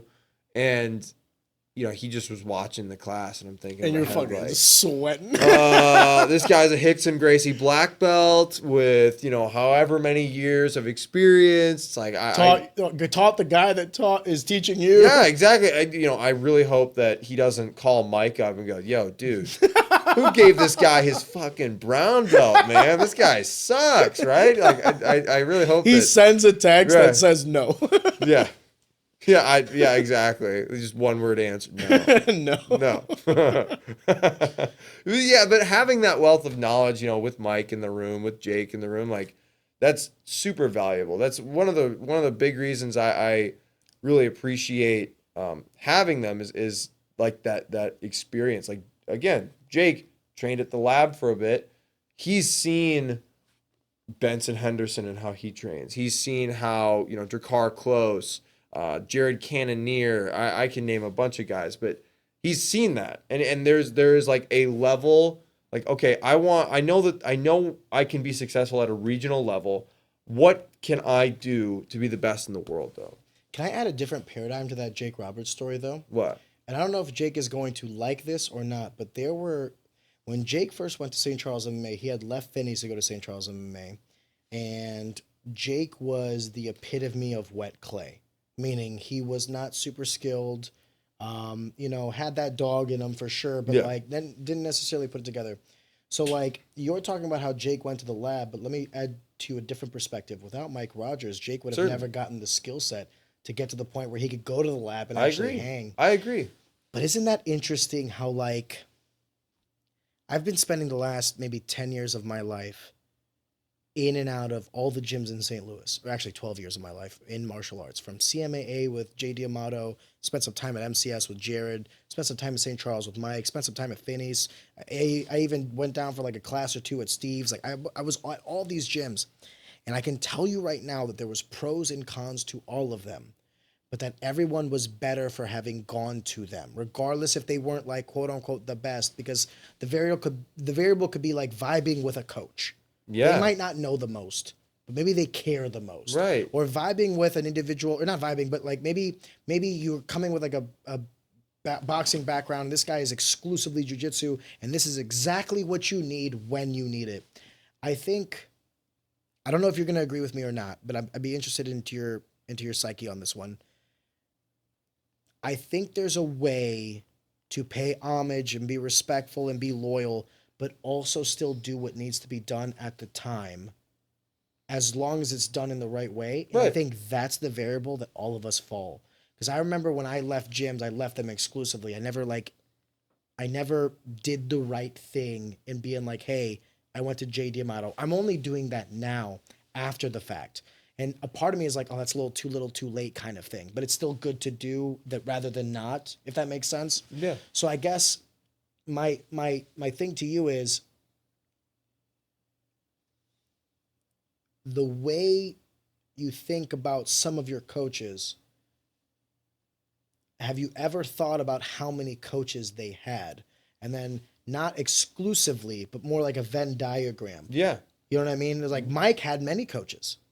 Jake had many coaches. I've had many coaches. You've had many coaches. Yeah. And I think it's more of like, maybe not a Venn diagram, but more like a pie chart, right? Sure. It's not like everything was taught to me by one person, but like 60% of this and 30% of that. Do you think that St. Charles MMA, by proxy of having so many high-level fighters and bringing in so many people, I mean, think about it. How many coaches do you guys have down there? A bunch, right? And you might vibe with one more than other, or you might like another style more than other, but it's still under one umbrella.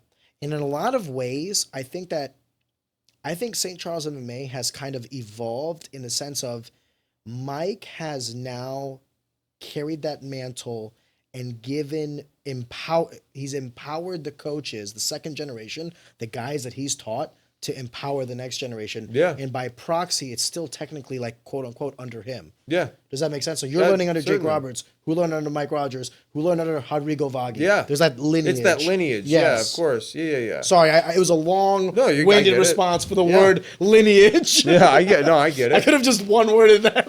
Yeah, I don't really put much thought into. I don't put in like that level of thought into it. I don't. That's fair. I didn't either when I was 25. Right, but I'm old now. Right, but when you're not old. You're not old. Oh, come on! You set me up for that too. Whatever. So no, but what I am saying though is, when I do think of things like that, like it is crazy. It's like whoa, look at how. This person learned from this person. Like Rodrigo Vaghi learned from Rickson Gracie, who is considered to be, if not the greatest jiu-jitsu practitioner ever, one of. Yeah. Right? That's a feat in and of itself. And then we have like that lineage, like that's like the bar that we're coming from. That's like the standard, right? You know, I learned from a guy back in Minnesota, Ben Newman. He'd Ben the Baker, if you guys want to look him up. He's a really he actually now owns a bakery. He now owns a bakery. The nickname sells made sense. pies. You know, phenomenal baker, super cool dude. And he was the one, like, you know, when I was a 13-year-old annoying kid, he really like kind of took me under his wing and was like, you know what? He mentored me. He was a really good influence. He had kind of a similar build to me, so I was able to kind of emulate a lot of what he was doing. It really worked out really well, and he's also, you know, just overall a very upstanding person. There seems to be a correlation between martial artists, not fighters, but martial artists, and morality. Yes, yeah, I would agree. I would agree with that. There is a certain moral code. He also he is a devout Christian as well, so you know, I think that might also play a little bit of a part in it too. But I can only say this for myself. Yeah. I'm very glad I did martial arts. I am too. I don't want to think about who I would be without martial arts. I don't want to think about that because a lesser man. Truly, I mean, I know that, and I love Minnesota. I'm not saying this would be bad, but I'd be living in Minnesota. I wouldn't have met my fiance. Could you imagine? Oh, right. Living in Minnesota. Yeah. I mean, it's not that bad, but you know, gosh. Right. Yeah, especially, you know, if you look at on paper, you know, people now you live in a constant state of misery. I mean, Missouri. Yeah, right. And that was one thing, you know, when people ask me, like, "Oh, where'd you move to?" St. Louis. Like, where's that? Why? Not where's that? It's like, you why? You don't want to live in the murder capital of the world? Yeah, come on, man. Hard knocks, man. Yeah. Mean streets. Yeah, made for great fighters. Yeah. There have been a lot of great fighters coming out of St. Louis. But anyway, and then, you know, learning from Ben and then moving on to St. Charles and learning from Mike and learning from Jake and Rodrigo and all those guys. It's definitely cool to kind of look back and see how, and learning from Jimmy Donahue as well. Jimmy was another one who, you know, when I first moved down here, it really worked a lot with Jimmy. You know, he was one of my main coaches for all of my amateur career. He's one guy I want to have on the podcast because I don't really have a relationship with him, but he's an intriguing individual. He's very, and he has some strong opinions, certainly, and he also has like a lot of really cool, fun stories, and he's just a very fun, genuine person. I remember I remember watching him fight at the Heart of St. Charles Banquet Center as a late replacement because Zach Freeman got hurt for one of his fights and gave one of the best performances I've ever seen in a local fight. Jimmy did? Jimmy Donahue. That's cool. He has a picture of this knee to this guy's face where the guy's face is literally 90 degrees. I don't know how Jimmy didn't finish that guy. But anyway, forgive me. This is your story. No. I mean, no, but still, it's like, it is like looking back on that and just kind of being more appreciative of the people that have helped you, you know, to make you who you are. You know, like, of course, your mom and dad, they set the foundation. They build you up to, and you like imagine yourself as a thing of clay, like you described with Jake as a martial artist, right? Like you are, like they're creating that clay, and you know, some parents are better at making, you know, more coachable children. 100%. Right? 100%. I coach high school wrestling now. Yeah. I can tell you right now by the children alone how good the parents are. Exactly. There's a correlation. The ones who listen better and are like, okay, you understand more than me. You know, let's say I'm getting frustrated with a technique or something. Sometimes you have to look past that a lot of times you have to look past that frustration. You have to look past that, you know, that block essentially, and really try to like listen and learn from from what they're trying to tell you. I'm glad that you did it that way and not say like, oh, the better wrestlers. No, because I got some guys that are good wrestlers. Yep. But let's just say it's a correlation between the parenting and their ability to be sponges. I had one kid who, as a freshman, was his first year, barely missed state his freshman year, went to state this last year, barely didn't medal. And I mean, he's going to be the beast. Yeah. Next year, the next 2 years, he's going to fucking kill it. He's the one guy that Mike was like, when he came down, Mike was like, that kid's going to be good. I go, yeah, that's a 2nd-year wrestler. And when you look at his parents, you're like, yeah, no fucking wonder. Like, they molded this kid since he was little the right fucking way. Yeah. Now, what is the right way? We don't necessarily know until they're... That's the problem with parenting in general or coaching. You don't know. Yeah. Because it's like, would you agree that you don't know how you did until you're done? 100. Yeah, absolutely. You're still adding to that story. Yeah, absolutely. I think about that all the time. It's weird. I'm not sure if I'm supposed to, but I think about like life after fighting all the time and just how I'm setting myself up and things like that. I'm thinking about it all the time. I shouldn't, but I do.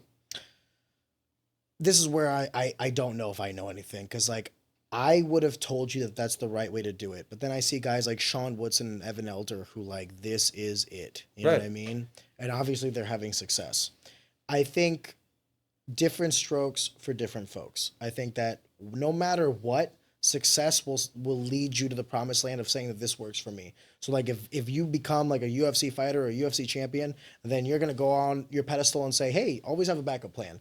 But then there's, like a Sean Woodson, if he does the same thing, he'll tell people, don't have a plan B. Fucking commit to this shit. This is what you need. And I think success is its own form of genius. It's not so much that like like a plan B. I was thinking. No, forgive me. I didn't mean like right. You're just thinking, what if? Yeah, exactly. Like or not even like a what if of if I make it. It's a what if. It's more of a what's next. After the lights are, the lights go out and, it's your last fight, I'm 40 years old and I got beat up by some young kid again, right? What am I going to do? Tell me about it. Right. What am I going to do though? Like I think about that all the time, and I want to say I'd become a coach. I want to say I would do all these things, but. Or maybe you do nothing in the field at all. Exactly. But you help in a different way. Yeah. I don't coach anything in fighting. I coach now in wrestling. It is without question that some of these wrestlers might one day become fighters. True. And then they can go to a Mike Rogers, and then Mike can take the baton after that. Or maybe once Mike retires, a Jake Roberts. Mm-hmm. You know what I mean? It's like we all kind of have our place to play.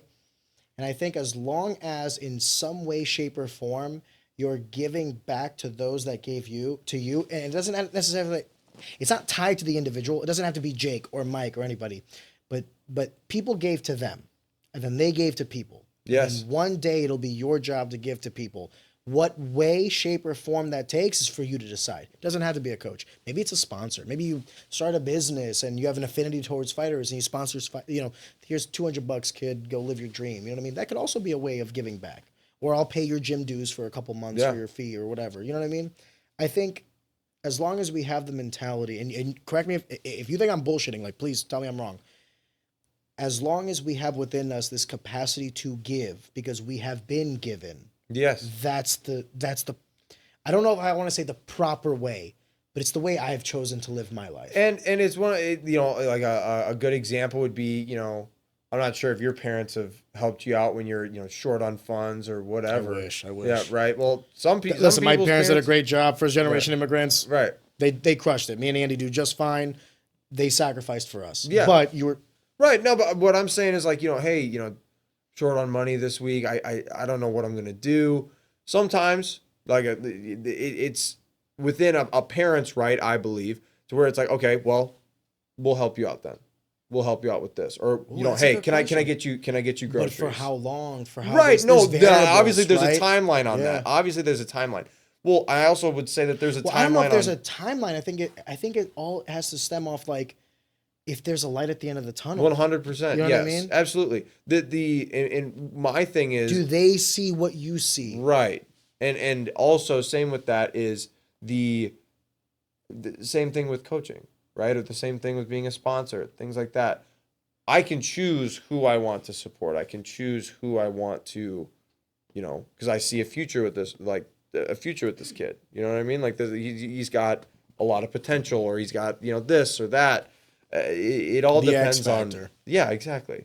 There's all kinds of different things, because there are guys like we've talked about that have so much talent, and if they really wanted to give it a shot, they could make it to the UFC, no problem. But They don't want it that bad. All the hurdles, or is that even?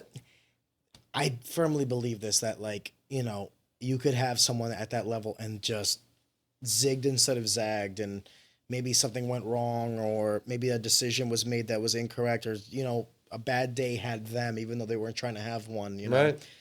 I think that in this world, it's so easy to be unlucky that you need to count your blessings when you are. Truly. You know what I mean? And a lot of times we don't like to. I have a calculation where luck is opportunity meeting preparation, but then there's like the grander form of luck of like, you walk down the street, you didn't get hit by lightning today. You went swimming in the ocean, a shark didn't bite your leg off. Like, there's just some shit where you're like, when all the stars tend to align, you have to start counting your blessings, and you have to start giving thanks to something higher than yourself, because it's not just you. No, it's not. Maybe I'm wrong. What do I know? You know what I mean, I would tend to believe that like this isn't all just happenstance. Yeah, I agree. Personally, I don't think so. I agree as well. Yeah. But enough talk about like what you would do if you weren't a fighter, because you're actually a very successful fighter. You know what I mean? And right now you're like what, 3.5 weeks away from your next fight? Yep. And since our last conversation, episode 13. Yep. Thank you, by the way, for being on this podcast. Not a problem. A lot smaller than it is now, so I appreciate that. And hopefully the next time you're on, we'll be a lot bigger than we are today. Well, I'm sure we will. You've had 2 fights that I know of, one at Shamrock, one at LFA. Both of them did not go the distance. Both of them was a spectacular performance by you, and both of them were wins with a statement. Before we talk about the next fight, I would like to talk about the 2 previous ones. Walk me through not the training, because that's going to be the same answer for every fighter. We trained hard, we did this, we did that. Walk me through the mentality of getting 2 more wins going into this next fight. 2 big wins, 2 emphatic, dominant wins going into this next fight. Do you feel confident? Do you have a healthy chill up your spine? Where are you at today? And that's a really good question. I always try to keep myself as humble as possible. Not timid, but enough to where I know that I'm not invincible. I'll go in the cage believing I am, but I know at the end of the day I need to train my ass off and to make myself that way, right? To make myself invincible. But coming off of those 2 wins, obviously it's always good to get the win bonus. It's always good to win, but I do wish, I know that they finished rather quickly and you don't get paid by the hour in there, so that's pretty nice. There are times though where I wish, like, man, like sometimes I wish that it would go a little longer, so I could show a little bit more of my skill set, show a little bit more of what I've been working on. But you can't blame the guys though. No, and I'm not. They tried. Yeah, I'm not. Yeah, and honestly, like I think that it's one of those things where I think I'm also realizing like, okay, I believe I can do this, but now it's like, okay, no, I can really fucking do this. What are you now? 4-0 as a pro? 5-0? 5-0, yeah. 5-0. Yep. So being 5-0, that's fucking, like that's dude, pretty cool. And you're on the door, Exactly. And that's where I don't want to lose focus. That's where I don't want to lose the hunger or that like tenacity, right? Because at 5-0, some guys would kind of sit back and be like, I'm 5-0 right now. I'm undefeated. Nobody's touching me. I can take a day off here, there, what have you. I'm trying to, if not do the same amount, max out as much as possible the amount of work that I'm putting forward with it. Does that make sense? No, it actually does. Khabib has like one of these like videos where he banters with Javier, his coach Javi, and Khabib has this like famous quote with Islam where he's like, "Oh, you don't like doing interviews, you don't like doing all these other things, all these obligations when it comes to fighting. Lose, just lose. If you lose, life is easier. You don't have to work as hard because the competition goes down. You don't have to do as many interviews because no one wants to talk to you. You don't have to do any of these things. Just lose. You want to keep winning? Guess what? Yep. You're going to have to keep working 100%. One of the greatest things I ever was told was actually by Mike Rogers. After I beat, I forget, I think it was like, I had just won my first amateur belt. I get into the back and Mike puts his hand on my shoulders and goes, "Congratulations. Your next fight's going to be harder than this fight. The more you win, it's like, congratulations, your job got harder. So true. Oh, you just won 5-0? Congratulations. Your next fight is gonna be harder than this one. Yeah. Oh, you're gonna get signed to the UFC. Congratulations. Your next fight is gonna be harder than your last fight. The level always climbs Yes. higher and higher and higher. The gift of victory is a tougher tomorrow. Yes, without a doubt. I mean, don't get me wrong. I enjoy that though. I enjoy Fuck the yeah. new. Yeah, I enjoy Fuck the yeah. new challenges. It's alive. Yeah, it is. Without a doubt, it is. I can't help but like smile when I get in there. I can't help but smile and like I am having the time of my freaking life, man. Seriously. You want to know what I miss most about fighting, Jackson? What? That all the emotions that I used to hate. Because now, outside of it, I realize how alive I felt. Yes. The jitters, the nervousness, the, oh my God, what the fuck am I doing? Like some of what Donald Cerrone said, I missed that because I don't have that anymore. Mm-hmm. Like, oh, I had a bad meeting. Yeah. Oh, my this conversation didn't go as well, or maybe I missed the deadline on my report. Yeah. Who cares? It's not as immediate as someone knocking me out or submitting me or what have you. Yep. It's that immediate response to clear physical danger. It made me feel so alive. And it's funny because like I think everyone has this idea of fighting as like, I want to win, I want to do this. Yeah. I miss all the shit that we used to hate. Yeah. The extra cardio, the late Pushing nights, yourself. I don't miss the weight cut. I don't miss the weight cut. That is terrible. I don't miss the weight cut. Yeah, that is terrible. I mean, miss the weight cut. And I'm you were telling me that your cut's not too bad though. No, it's really not. What do you walk around at? I walk around about 210. Okay. So it's a cut. It's a cut. Yeah. To get down to 85. I mean, that's it's not nothing. Yeah. I mean, I generally like fight week. I like to try to like get myself down to about like 202, 200. How much weight do you cut? Like 24, 48 hours out? 48 I'll cut. I'll probably do like probably. Yeah. This is kind of inside baseball for me. Right. Yeah. By the way, if you don't want to answer because you're so close to your fight, no, you're fine. I generally like, I don't know. I like to just kind of do like a breezy, like, just kind of the first day I'll cut, maybe 5 pounds. Second day I'll cut the last 10. Yeah. 10. So you'll do 10 day off? Yeah. I do it. I always used to do it 50-50 just because I never wanted the day off to be that miserable.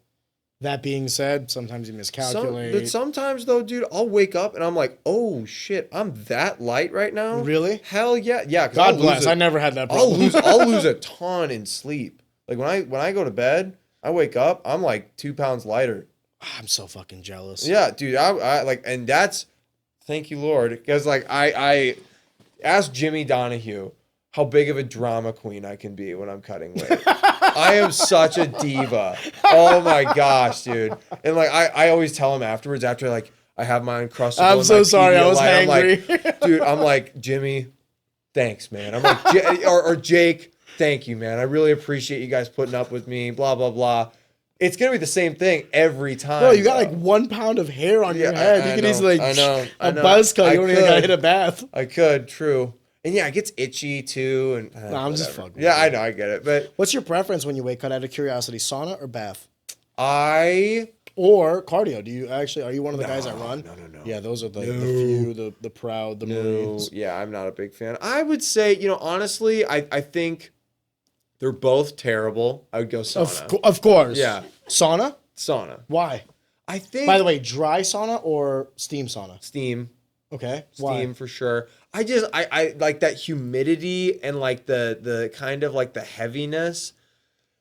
It almost feels like a blanket on me a little bit. Yeah, that blanket of death. Right, yeah, but like it's still like kind of like a blanket of just kind of like, okay, you're in this situation, right? And you're breathing. I can't stay in there longer than like an hour though. Maybe no. That's an immense amount of time. Right. I hate it. An hour is like 4 or 5 pounds. Yeah. For some people. Dude, I am the exact opposite of you. Really? For me, it was the bath because I could not have to submerge my head. Right. And it was the most amount of suck for this least amount of time. And I could cut like 2 pounds every 20 minutes. Okay. And then after the bath, I would put on the towels and I would cut like another pound Right. after like a 30 See, I like minutes. doing that too. Like I like the You'll towels. do the towels I like after the sauna. For me, it was all about the head submersion. Yeah. If my body is hot, I'm fine with that. But the second I get the headaches, I can't deal with it. Right. Yeah, I could see that for sure. But it's hilarious how like we had completely different perspectives on this. You like the sauna, I'm like, fuck the sauna. Yeah, I mean, I think, like I said, they're both Miserable. They're horrible. both miserable. They're both horrible. Can I tell you something? I actually have like PTSD from that shit now. So like people will like do like the cold plunge and like the sauna, and I won't step in a sauna. No. I'm like, go fuck yourself. Yeah. You know how many hours? I'm 32 years old. I wish I would have done like, you know, like stats in an RPG, like hours spent in Yes. sauna, hours Yeah. spent miserable. I've earned myself a little bit of break Yep. from that shit. When I'm 50 and I'm diabetic, I'll hit the sauna. but Maybe then. Maybe then. I don't know. My current run rate, I might die from a heart attack, liver disease. Work hard, play hard. Yeah, but overall weight cut sucks, but it's one of those ones where I generally try to keep my. I don't like to go too crazy. Like, Of course. even outside of a fight, outside of camp, I still don't like to go crazy with the. You don't really have. Maybe I'm kind of stretching on this one. You don't really have many poisons though, do you? Like, you don't strike me as like the party guy. No. So I'm say like you're kind of disciplined in and out of camp. pretty much, yeah. Obviously, you have your indulgence. Yeah, of but- course. You know, like after a fight, I'll have a drink or two. Yeah. You know, that kind of thing. But yeah, I'm really not a big fan of the huge like party stuff. I like doing karaoke. You know, I'll tell you what, I love karaoke. What genre of music? So Little John, the East Side Boys, Get Low. Is that yours?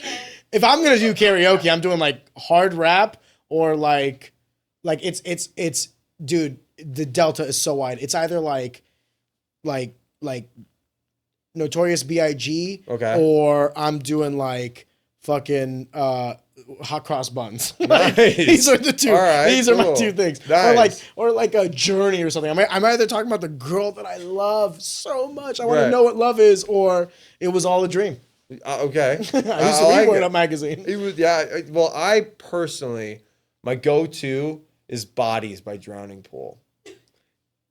That Doesn't shock me. Yeah. Doesn't shock me. That's my go-to. I can edit that in for like 4 seconds before I get hit with a copyright from YouTube. I might do that. Really? Yeah. That's- If it's like 5 seconds, YouTube's like, yeah, bitch, we got you. No, but that would probably be my number one. And I need to branch out a little bit because my voice does get like fried. You after don't, doing yeah, that. that doesn't shock me. Yeah. Do you like, okay, is there a song you would like that would shock people? Oh yeah, like WAP I love by Cardi B. No. I see. That's a little trashy for me. That's a bit trashy. I can see you talking about. I love like Britney Spears. I love Lady Gaga. Wait, you know? which one? Like talking about early Britney or late Britney? Like It's Britney, bitch. You Oh, know, like that one. I love that. That's middle Britney. yeah, dude. So That's before good. she shaved the head. Give Me More. That song. That was before she banger. shaved the head, right? Yeah, it was. Yeah, it Correct was me like, if I'm wrong. it was like that was like right before, I want to say. But like that, I love that. Kesha, Lady Gaga. I liked Kesha. Yeah. Dude, when I was in high school, she came out with that TikTok song. Yeah. TikTok. Oh yeah. And like literally that was like every basic bitch's anthem. It It was a bunch of girls in jeggings and Uggs. Relax. I like Cannibal by Kesha, if you've ever heard that I one. haven't heard that one. Ooh. Go home tonight and listen to Cannibal. Listen, that's what I'm gonna. I've thought that's what about- I'm gonna play as I sleep. I've thought about walking out to that song. I legitimately thought about going out to "Careless Whisper" by George Michael. Yeah. That saxophone See, solo at the why start. not? Why not? Woo! Yeah. If my opponent doesn't get pregnant, all the girls in the crowd will. Well, then that's what I'm saying is that's where I again, like, let's make this fun, man. Like, again, like this is serious. Yes, I'm about to get into a fist fight, but also like You signed up for it. I'm in my head enough. Yeah. Let's just like, you know, because last Lighten the fight, mood. right? Last fight, I walked out to like reggae. Yeah. Yeah, I walked out to a reggae song because it's just kind of like it puts me in a good mood. It's got like a good vibe to a good flow, and it puts me into like a little bit more of like a flow state. And you proceeded to submit a guy in less than a minute. Right. So Exactly. maybe there's a method to the madness. I would think so, but personally, Does this I don't want to ask you anything about like the fight itself because Sure. I really don't. To be honest with you, it's like all the same questions. Like, how do you feel? All this other stuff. Yeah. My question that I want to ask you is, where does this fight lend itself to you in terms of its importance? The most important? Every fight. Next fight, most important fight of my life. Yeah. Every single one. Absolutely. So, yeah, I would say so. What is the air in the gym like? Not necessarily the confidence portion, but does it feel like every day is all about Jackson? I don't like that. Yeah. I don't like being every day is all about Jackson. Now, I will say Jake Roberts might say that I'm a diva in the gym. I can be one sometimes, but every year is about Jackson. Right. You know, every week, month, year. But I don't know. I think that there are definitely times, you know, like in practice, I'm starting to notice more, you know, he'll have everybody work on the thing that he's been, you know, we'll do private sessions and he's been having me work on that. Yeah. So again, it's basically just more repetition for myself for my fight. That's got to be the way it is, though. Mm-hmm. You're the pro fighter. Yeah, I agree. No offense to the amateurs. I was an amateur once too. So were you. It's not about you. Very true. Doesn't matter. I hate to say it. It matters and it doesn't matter. It matters, but it doesn't matter because the second you go pro, it's 0-0 again. Exactly, and your also, shit matters forever. Yeah, and it's in a permanent marker now. Yes, permanent marker, not expo. So. And you now, have you ever thought about like how you represent the gym, not in terms of how you act and everything, but in terms of the accolades? If you go out there and win, yes, it's Jackson McVey. And I'm not trying to. The goal of this question is not to add pressure, but it's like, yes, Jackson McVey is fighting, but it's also like your, you know, where does he train? Under the tutelage of Jake Roberts, who's under the tutelage of Mike Rogers. That's normally the next question is, where does he train? Yes. Yeah. Out of what gym? Yeah. Out of what area? Yeah. Who does he train? That's kind of the hierarchy, right? Jackson. Yeah. Under who? Yeah. Where? And that's where like the St. Louis starts to come in and like when you get to the UFC, everyone's gonna talk about how they always knew you were gonna make it. Well, and I'm waiting for it. I'm waiting for the day, man. It's gonna be so cool. I'm gonna love it. But listen, was that a Donald Trump? No.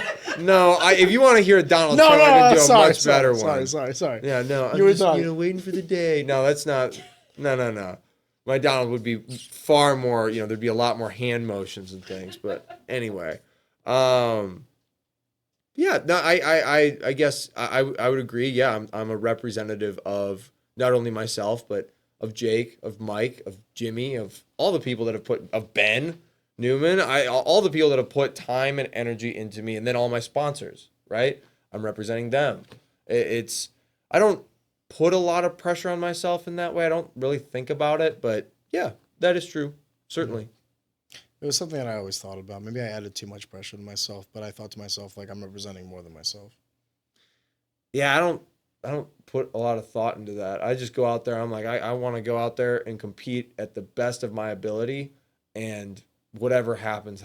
That's how I look at it. I think you're handling it the right way. I don't like to think about, man, I'm representing not only me, but like, you know, all long-haired white guys. Yeah, no, no, who the hell cares, all man? Minnesotans. Sean O'Malley is doing a much better job of that than I am. Okay, so do they say A where you're from? A. Oh yeah, there's a lot of yeah. Oh yeah. Is it pop Canadian. or soda? Pop. Yeah, it's Jesus, pop. My boner's gone.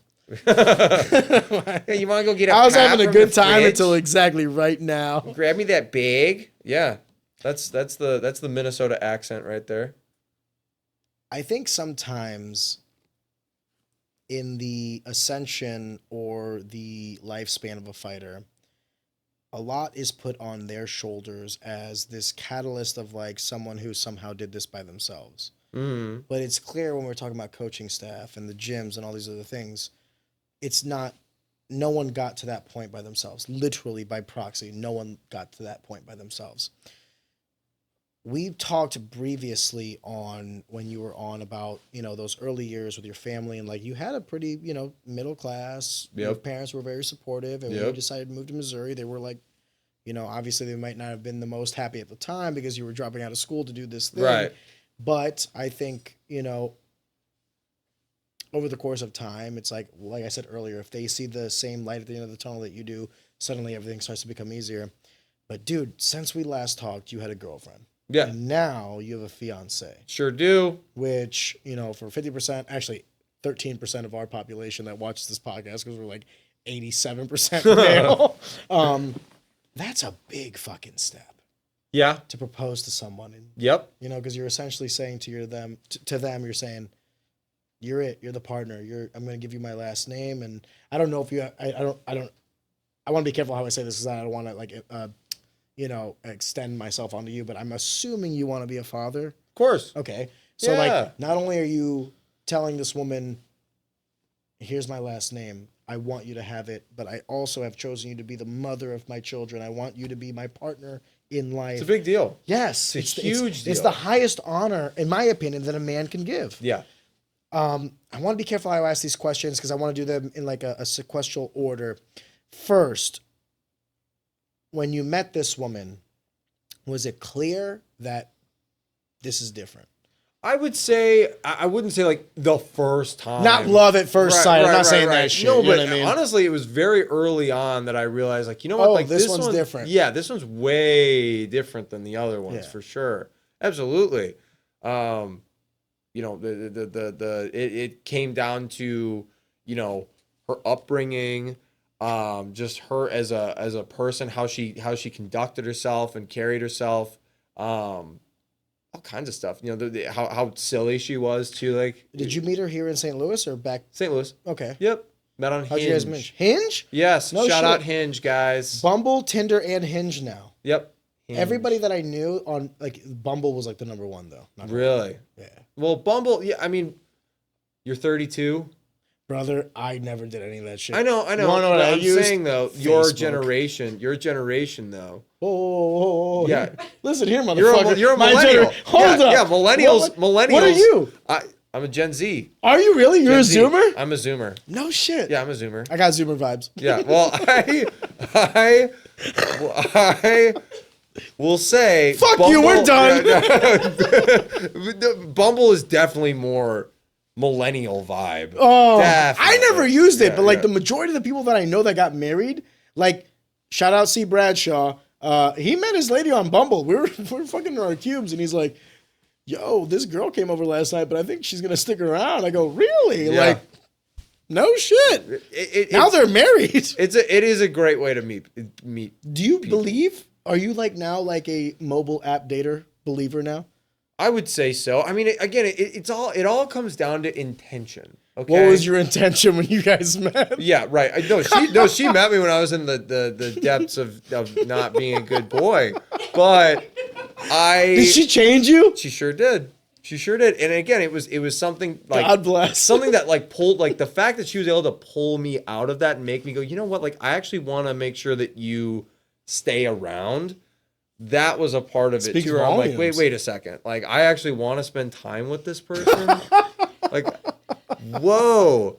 This makes you sound like such a douchebag. I sound like such a douchebag. No, every guy listening to this is like, yep, I've been there. Yeah, exactly. Or, unless they haven't, in which case, boys, that's not the one. Yeah. Well, yeah. And that's kind of like, that was the beginnings of it, certainly. Mm-hmm. And, you know, as we got to know each other more, and, you know, how forgive me. How old were you when you met her? Like, how long have you guys been dating before you proposed? I think I met her 2 years, 1 year, 3 years, 7 years. It's gonna be years? It's gonna be 3 years in the beginning. Oh, so less than 3 years that you proposed. Yep. Isn't that funny? I don't know. I guess it got to a point where it's like, okay, when I tell this to, you know, guys older than me that are married, they're like, you jumped the gun on this, dude. You're like, do what? They say that really? Some guys do, yeah. Like, oh, like engaged. Those what are you guys talking are about? not in happy marriages. Oh yeah, no. Ask their wives. Yeah. They were in construction anyway, so you know. Yikes. Already not a very happy person. But anywho, roofers are not in happy marriages. We love Jackson McVey. We love his quote, not mine. No. That's if you work manual labor, you don't love your wife, Jackson McVey. Putting words in my mouth, man. But no, I just, you know, it got to a point where I was like, you know what, I think I have seen enough to where, like, I know that this woman she has a good head on her shoulders. She has a plan. She's financially very, Independent. set, and yeah, she's a everything I could ask for. Just how supportive she is with my fighting career, because a lot of people would be like, so when are you gonna give that up? Yeah. Like when's that gonna stop? Or let's just say this: it's just not a fun. How many parties can you not go to? How many dinners can you not participate in? Or the worst one is, hey guys, let's all order a pizza. Oh well, Jackson can't have pizza right now. He's in fight camp. Yeah. Right. That kind of shit. So you get the celery sticks that come with it. I get the celery sticks, or I order wings. That's the way to do it. Yeah, I order wings. Yeah, grilled wings, of course. Inside baseball. Yeah. Yes. But that's. Yeah, I think that she has absolutely stepped up to the plate in more ways than I could have ever imagined. Do you think she knew what she was signing up for with dating you? No. God bless. No, I don't. I think that, but I don't think it was like in like a bad way where she's like overwhelmed, certainly. Yeah. Well, she said yes. Yeah. Spoiler warning. Yes, she did say yes. At the St. Paul Cathedral in Minnesota. Yikes. What? Red flag. Cathedral. Whatever, bro. Well, how'd you do it? How'd you propose? Downtown St. Louis, overlooking the arch. Already horrible. Hate it. I Yeah. know. She's not the classiest, bro. Yeah, Come exactly. on. Yeah. We're Albanians, brother. Right, It goes on a dirt road covered in pig shit. Yeah. That's a nice thing to do. Is your wife Albanian? Okay. We're both Albanian, but I came over here when I was like 4 years old. And she came over here when she was like 9 or 10. So she remembers Albania a little bit more than I do. Gotcha. I'm definitely more Western assimilated, but she's very Western assimilated. I got you. It was, it's weird because she wasn't grown up religious. Okay. So I didn't want to do anything to, this is your story, forgive me. Yeah. Long story short, now that we have our own family, we can kind of navigate those waters accordingly. Certainly. But at first, she wasn't Muslim or Orthodox or anything, so I didn't want to do anything too crazy. I wanted to kind of keep it like agnostic, you know what I mean? Now we have our daughter baptized and all these other things. This is going to sound kind of weird, but I'm going to say it because I do believe it. I think it's a man's job to lead. It is. And what you do is you find the right woman that will support you in the decisions that you make, and that's what I found. And that's exactly, I completely agree with what you just said. It's one of those things where, because I had a friend of mine from Minnesota who told me, he said, anything that happens in your house that goes wrong is your fault. Agreed. As the man, it is your fault. You're the captain. Exactly. And he said, so from that, if there's a disagreement, it is your job to resolve it. Things like that. And, she's not to say that she doesn't share her opinions and, tells me I'm, she doesn't verbally abuse me, but anyway, we all. Do you like that fire though? Yes, absolutely. Dude. I need somebody to push me. I need someone to be like, not with fighting, not with training, but just with life in general. I have a really bad habit of sometimes just kind of like, the towel's on the floor. Oh, you're a guy. Later. You have a really bad habit of being a guy. Exactly right. Tell me more. Yeah, exactly. I'm like, oh, okay.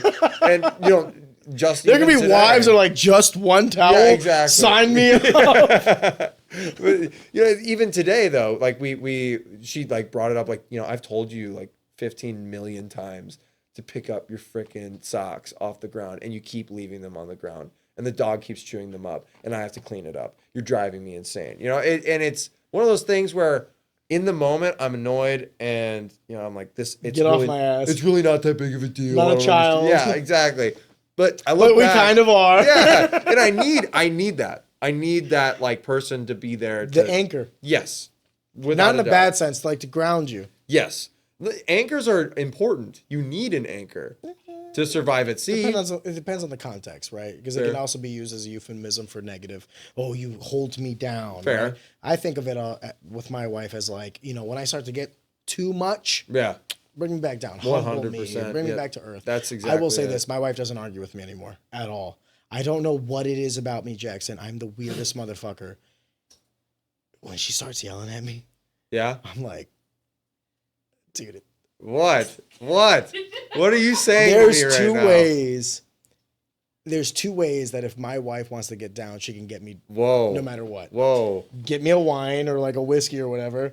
and start yelling at me. Really? Start telling me about like, you don't fucking do this. You need to start doing. I'm like, oh yeah, fucking tell me. I'm girl. the exact opposite. No shit. Yeah, I'm the exact. Maybe I'm opposite. weird. Don't yell. When she starts yelling at me, don't yell. I'm like, at me. fuck yeah, you're mad, right? Yeah. No, She's like, no. yeah, I'm so angry. I'm like, how angry? No. Like angry how? No, not me. No? Not You me never at had all. like, dude, I gotta be careful how that's your fiance. No. You're fine. You've never had like, damn, baby, you're fired up. No. No? Never been like, wow, like you're so angry that I find that attractive. No. No? No. All right, maybe I'm weird. No. I look I at don't that mean to as make like, you. I'm not here to shame you. I'm not here to do any of that, man. If that's what is your love language? Like, what is something she does to where you're like, oh, we're gonna have kids tonight? Good Lord. It's not yelling at you. We know that. No, definitely not. I don't really. He's like, know. I'm 25. I don't need a reason. You let me watch the movie. Yeah, exactly. That's pretty much what it is. Like, you let me watch my favorite movies, and I get like Mexican food. There you go. That's it? Yeah, I guess. Bro, I'm your pretty barrier easy. to entry I'm is. I'm pretty easy, honestly. No, So. it's like, listen, I the best way to describe it is like, I don't think that ever leaves you. And then if you find that person, it's always there. I guess the best way to describe it is like, there's like, I don't know if I'm fucked up. There's like a catalyst. Okay. And one of them is like Yell woman, at me. well, a woman who's Tell angry me at me. I'm No, not yelling. human I don't like garbage. yelling. I don't like yelling. If you're being loud, I'm like, shut the fuck up. Right. But if it's like, I fucking swear to God, Ariane, you always do this shit. I'm like, yeah, I fucking do. Like, it's like you need to start picking this, that up. I'm tired of doing this shit. Like, yeah, you are. You're exhausted. Dude, that's crazy, man. That's just crazy. I know this. I know the answer to this question myself, but I'm curious to ask you because you're a little younger than me. Sure. What was that moment like when you decided in your head, okay, I'm going to ask, I'm going to, because for guys, women don't know this. For guys, this is a process. You have to go to a jeweler. You have to like pick a ring and all this other shit. Did you have a conversation with her beforehand? So yeah, it's funny. So we had definitely been talking about, getting engaged, things like that. And How soon into the relationships into the relationship did those conversations start? Because obviously that's not date. I mean, one. nothing like super concrete, but like, yeah, I'd like to marry you, like that kind of thing would probably be, probably 6 months. Yeah. Something like that. Isn't that crazy how it's like, boop, Yeah, exactly. I already know. Yeah, and the whole like, going shopping for a ring and things like that. I honestly, I didn't, this is what I told her. I said, I don't trust myself to get a ring that you would love to have for the rest of your life or anything like you can look back on and really love. I said, I want you to go to the jeweler. I want you to tell them what they want and then have them call me and tell me what the estimation is. So don't. Wow, that's bold. Yeah. Did you get sticker shock? Because boy, I know I did. You got what? Sticker shock?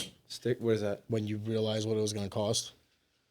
I'd been saving up for a while, honestly. Yeah, but it's not having the money that's the difference. It's like whether you have the money or not. It's just like more like, holy shit. No, I mean, I guess I just didn't know anything. I didn't know anything either. So yeah, when I heard the price, I was like, this is how much for what? Like, Jesus Christ, what's the difference? No, yeah, without a doubt. I was so ignorant to that process. Yeah, and so was I. That's why I told her I don't know what size ring you are. I don't know your ring size. I don't know what diamond you want. I don't know what shape. I don't know anything. I have no idea. So she was not surprised at all when you proposed because you guys had already had that conversation. Well, so that's the funny thing. So she goes to the jeweler. We get the estimation, blah, blah, blah. But she has no idea time frame. She has no idea about the time frame. So she was told like, oh, it should be ready around, because she went there in like August.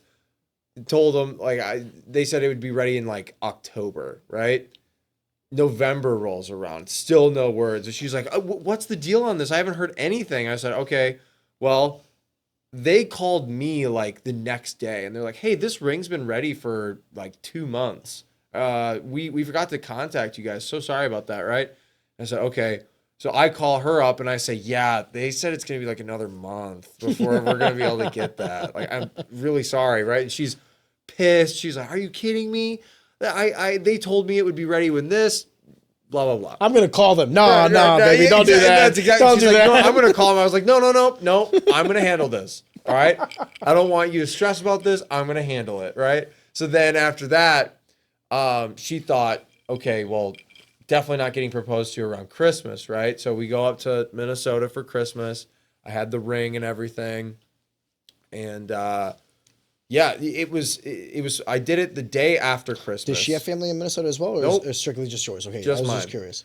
Obviously, Actually, not obviously. Did you ever have a conversation with her father beforehand? I did. Yeah, I most How'd that certainly go? did. It good. Yeah? Me and her dad get along amazingly. Yeah. Yeah. Like we're very. It's kind of I get along with him very, very well. I'm very blessed. I always thought, because I did the same thing. I always thought, like, because you watch these movies, like, there's this process of this thing. I literally just sat down and I was like, hey, Yes. so So I'm pretty sure I'm going to propose to your daughter. Yeah. And her dad was like, finally. Really? I was like, Did he say that? Yeah. That's I awesome. was like, you didn't have to say it like that. Yeah. Okay, finally. First of all, Yeah. we only dated for like two and a half years. But like when we dated, I was you got on like Hinge, right? Yeah. Bro, I reached out to her and it was a job interview for 2 months. Really? Because I was at your age, I was 25, and like I had mentally hit this state where I was like, I did all the things I wanted to do. There's nothing left like Totally in understand. the inspiration gas tank. I was like, I'm at this point now where my money is making sense for me to expand past myself. So I was kind of like, hey, you're a very attractive girl. So like, check. This is what I want.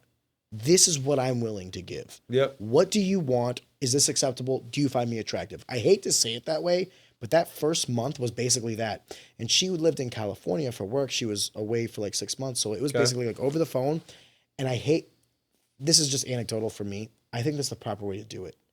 Take that physicality out of it. Totally. And do like an interview and be like, what do you expect? What do you want? What are you looking for?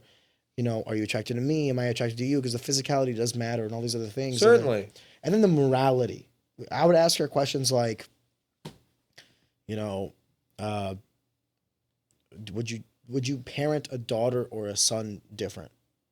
The answer to that question needs to be yes. Yeah, absolutely. You know what I mean? Yeah. And then hearing her response, I was like, fuck Yep, yeah. yeah, Like, yeah. you get it. So then once I realized that she was the one, that's when I flew out to California and we had like a week together, and I was like, this is it. Like Yeah. that week, I was That's like, cool, man. I'm gonna commit to this. We're gonna pursue this and all this other stuff. Wow. So it's interesting that you guys met on Hinge, yet there was something different about this girl. Right. You don't know the variable though. No.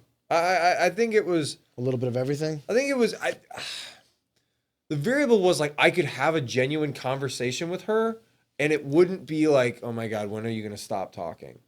Yeah. You You know? actually cared. Right. And I'm like, what did happen next? Like, what did your mom say? What did your dad say? Your all kinds of different stuff. I just Is she older, younger, same age? she is a year older than me. Do you think that plays a factor in it? The maturity, because women mature younger. Women mature. Sorry, they yeah. don't mature younger. Actually, they mature younger than men. Yeah, right. But sooner than men. Yeah, I would say so. I mean, I think that was one thing that she said to me was that she really noticed about me was that I was like genuinely interested in what she had to say. Because honestly, I can have a conversation. This is a skill of mine, and I know about myself. I can have a conversation with just about anybody. I can find something that Interesting. somebody likes, right? Yeah, Like- but obviously there was something different about this girl, because even if you carry that skill set, right. other girls you didn't care about the conversation as much. Yes, Or correct. at all. Right. So it's like there was some variable. Right. I can't quite put my finger on that variable. Neither can I. Right. Neither can I. I can't. It's just more of a gut feeling. Where It it's like, you know happened. what? Like, Feels right. yeah, Feels right. exactly. Let me ask you another question. When you got that feeling, did it scare you at first, or were you like, finally? Oh, it scared me. It scared you at Yeah, it first. scared me. I wasn't ready to like let go of like that whatever, like that naughty boy. I'm lifestyle. Jack's son. Yeah, exactly. Right. This long hair didn't grow itself. Right. Yeah. I don't know. It was one of those things where it's like I thought it would be a lot harder to let go of those things than it actually was. It's a very great way to describe it, actually. Yeah, I thought it would be a lot harder, but it wasn't. Does that make sense? Absolutely. Yeah, I just, I would think to myself, like, man, what about X, Y, and Z, and what about Just blah, care blah? about it And less. it's like, dude, honestly, like, could not give less of a shit about that. Don't care. Then you start thinking about the variables as a unit, not necessarily in isolation, and I think that was like the moment that I knew. Because then I was starting to plan things. Yep. Like renewing my lease on my apartment. I like asked her, I was like, do you want to move in together? Should I renew this lease? Right. Like I never asked any other girl that. You know what I mean? It was like, does she want to move in? Maybe she wants to move in. Should we get like a 2-bedroom? Like, hey, what do you want to do? You know what I mean?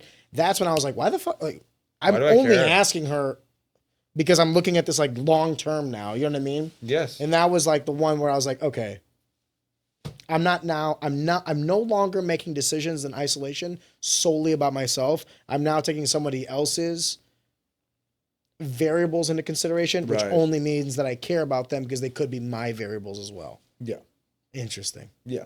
I completely agree. But choosing to date someone and choosing to propose and all these other things. Very different. Yeah. Very, very different. Were you nervous before you dropped to the knee and everything? I was nervous because I had this plan all planned out, right? Because I had let my mom know that I was planning on doing it. What did your parents say? Forgive me. Before we get to this, guys. Right. What did your parents say when you told them like, hey? Oh, they love her. Yeah. Oh my gosh, they were like, oh my god. I remember. Good, because if they were like, no, don't do it. Yeah. That's awkward. Imagine? I mean, I've had significant others like that though, where they were after we broke up, they were like, yeah, no, we didn't like her, Jackson. Fans. Good job. Yeah, I remember. Yeah, my brother was like, oh yeah, she sucked. She sucked. Yeah. Brother older or younger? Younger. Okay. Yeah, dude. She was. Yeah. Anyway. Why didn't you tell me this when we were dating? Yeah, exactly. But he's like, you wouldn't have listened to me, which is true. Fair. But I told my mom. Plan was, we were gonna go out for like drinks. The day after Christmas, because there's this small little cocktail bar that my mom and dad met at and loved and stuff. So like they were, yeah. Anyway, yeah. So that's how you know it's good. Yeah. So but like they scheduled that, and the whole plan was I would like go take Lily shopping at one of her favorite boutiques in Minneapolis or St. Paul, excuse me, and then from there we would go to the St. Paul Cathedral, which if you guys haven't seen the St. Paul Cathedral, I mean, this thing is massive. The Catholics know how to build a house of God. Okay, they know how to do a lot more than that. Yeah, well, I'm just saying, like that, amazing. Yeah. Amazing. So I had known that I wanted to propose there for a long time. Oh, wow. So even before her, this was like something that had like some symbolism to you. Maybe not for other women, but the majesty of it, the beauty. Truly, yeah. Truly. And it is like it's a I viewed it as like I'm choosing this woman in terms of like I'm making this statement in front of a house of God, in front of God in a way. Which I personally I have a deep relationship with God, and I think that that's very important. So that's another reason. But we, the morning, it did not go like super planned out because I took her to the mall, and she was like dead set on finding me a new pair of pants. Which mall? Mall of America? No. It was Rosedale. Sorry, Rosedale Mall. No, you're good. You're good. Mall of America is like an That's hour. a fucking process. It's an hour away from our house. And every time I go to Minnesota, Bruno wants to go there, and I'm just like, there goes the fucking day. Yeah, dude, it's and now I have a daughter, and they have an amusement park in there. Yep. So not only is like, there goes the day, there goes $300 and the day. Yep. Oh yeah. And I didn't buy anything. Yeah. and so with that, we're going through Macy's. She was looking for a pair of pants. I'm impossible to like. You have to order my pants online. You have to. Sorry. He's got wide birthing 34, hips. 36. 34, 36. What's your waist? 34. You're a pretty lean guy for your height. And the length is 36. That's long. So those are some long legs. So, what? Yeah. What? Anyway. I'm a 30-30. Okay. Is that inches, right? I believe 6 inches? so. Is 6 inches big? Right. It's 6 inches big. Right. 6 inches is big. 6 inches. Yeah. Baby. Of course it is. We're in business. So. Jackson's never coming back. No, don't say that. No, his wife's not letting him. Yeah, so we after she finally realizes, and I'm telling her this the whole time, like, you are not going to find pants that fit me. We should just like drop this mission now. And she's thinking, you're not looking hard enough. Whatever. So we finally, I get her away from the mall, and I'm like, we don't have time to go to the boutique that she really wanted because we spent all this time at the mall. I'm like, we have to go. Did she find pants? No, we didn't. She finally realized that I was right. So we're driving, and I'm like, I really want to go to the St. Paul Cathedral. I really love that place. She's like, well, can't we do it after we meet your parents? And I'm like, no, we can't. So she thought that was kind of weird. But anyway, we pull up. That's a red flag. Yeah, we pull up, and we're walking up the front steps of the St. Paul Cathedral, and we're walking, and I see like 2 signs on my side that says like main entrance is closed during the winter. So I'm like, oh dang it! Hopefully she doesn't see that. She didn't. She just kept walking up, and once she got to like the very top of it to the door, that's where I got down on one knee and proposed. And it was just you two, no family? Yeah. Luckily, it was just me and her in front of this place, and still outside before you entered. Right, exactly. And bam, that's where it happened. And Was she shocked? Yeah, the tears. She was surprised. Happy crying or happy crying? Happy crying. And she was, very, very excited. At least I like to believe so. But yeah, that was pretty cool. And then like, as soon as like we hugged and kissed and we're starting to walk back, that's when like a whole bunch of people started walking over. So randos? It was like randos. Yeah, so it was a perfect time. So, then we met my parents at the cocktail bar, and with her new ring on her finger. Yep. It was a big deal. She was super excited. She was FaceTiming all of her friends and all this other stuff. So she's like, notice something new. Exactly. She's like, oh man, my face itches. Yeah, exactly. So, and all of her friends are, I love her friends too. I get along with them super well, which is it nice. makes sense. I mean, there was only a couple of Bruna's friends that I didn't necessarily like, and what's funny about it is I had a feeling about them, right? And those friendships ended up dissipating on their own without any input from me. Yep. And it's like funny how the ones where I was like, are they with you or are they with you? Yeah. Those kind of tend to flame out with time. I'm interested, if you don't mind me asking, and if it's too personal, man, have you guys, before you proposed, did you have the conversations of like, do you want kids? Yeah. How many if you do? You're 25 and she's a year older than you, so it's 26. It's like, obviously then the age bracket of your friends has to be similar, right? Are you guys, this is out of like curiosity for me, are you guys the exception? How is the relationship status of your friend groups? Are there a lot of married people, engaged people, or are they single? What is it like at 22 to 28 right now? Most of the time, I think most of our friends are all in relationships, I would say. Yeah, most of them are. Relationships as in like just... Boyfriend, girlfriend. No, forgive me. Yeah. Companionship or like fucking around, or like when you say relationships, like I would say companionship. Relationships? Yeah, okay, deep relationships. Got you. For the At most least from part. what you could perceive. Right. And like obviously, shout out to all of your friend groups, by the way. Yes. Everyone's in very healthy relationships. Yeah. No, honestly, yeah, for the most part, yeah. There's this one group, they're definitely just fucking. Yeah. But yeah, for the most part, though, yeah, like I would say so, yeah. Yeah, I asked that because I am 32, right? So I'm slightly older than you. I hope, God. There you are. But I hear absolute horror stories about dating, horror stories.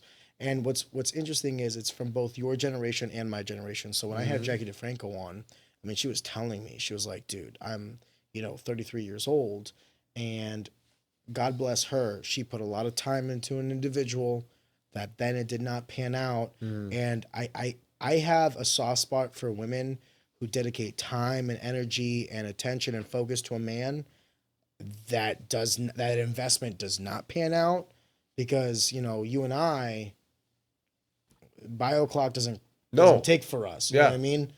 And I would even go as far as to say, like, this might be a stretch to say out loud, but like, I've never felt more like, I've never been more smart. I've never been more handsome. I've never been more like this is the perfect time to get me. Right. So like, I feel like men kind of appreciate with time for a variety of reasons. And I remember having a conversation with not just Jackie, but a multitude of women. You know what I mean? I feel for them when it comes to these things, because it's like, not only is it tough to date from 24, 25, 26, 27, but then you also feel like this added burden of pressure for like, if you want children, if you want this, that, or the other. I guess the reason I asked that question was I'm interested in like, is my anecdotal experience or proximity different from yours? And it sounds like it is. It sounds like the majority of the people around you are passionately observing and pursuing relationships with the choice endeavor of long-term, which gives me, honestly, a lot of faith.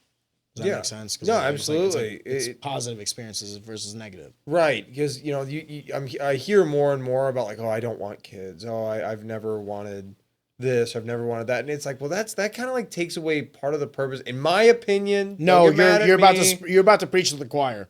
Go on. That's like part of the reason preach, of queen. Being a man and getting that's a part of life. Yeah. What is the purpose of all of this? Yeah.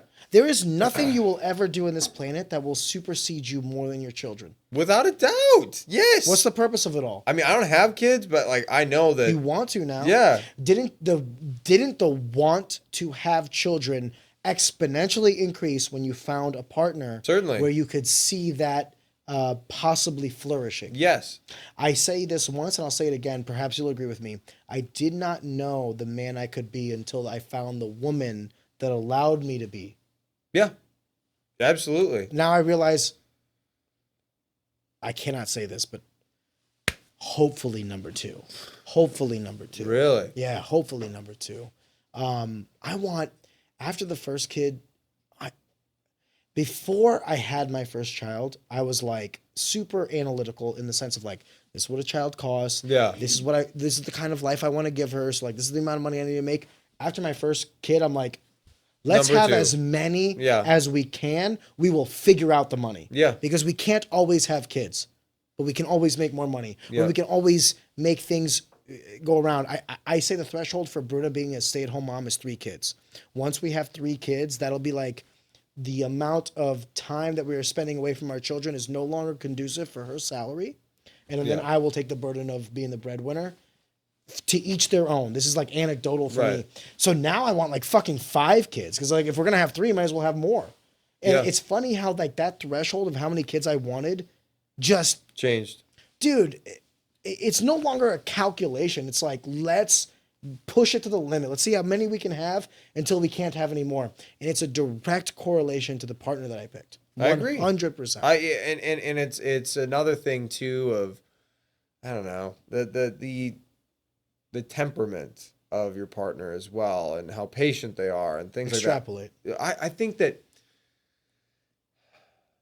how much grace your partner gives you is also the amount of grace they'll give you, like with parenting. Because I feel like parenting will challenge you in ways that you never thought possible. Can I tell you something?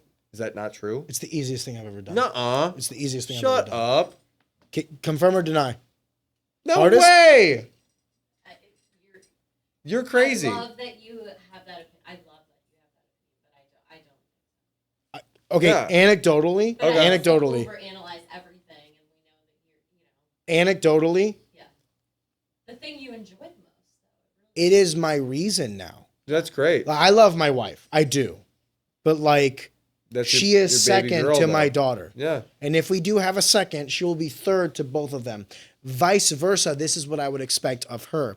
And I cannot explain to you how, like, I used to think this is going to be so much time, this is going to be so much effort and all these other things. Now, dude, when we leave this podcast, I cannot wait to go home. Yeah. I cannot wait to go home because yes, exactly. Putting them to bed. Last night she's like, Daddy, I'm scared because there was like something in whatever, the cat was moving around. So she's like cuddling up next to me. I'm like, this is literally, I would trade everything I've ever done and everything I ever will do for this one moment. And that's when it clicked. I'm like, this is it. This is why.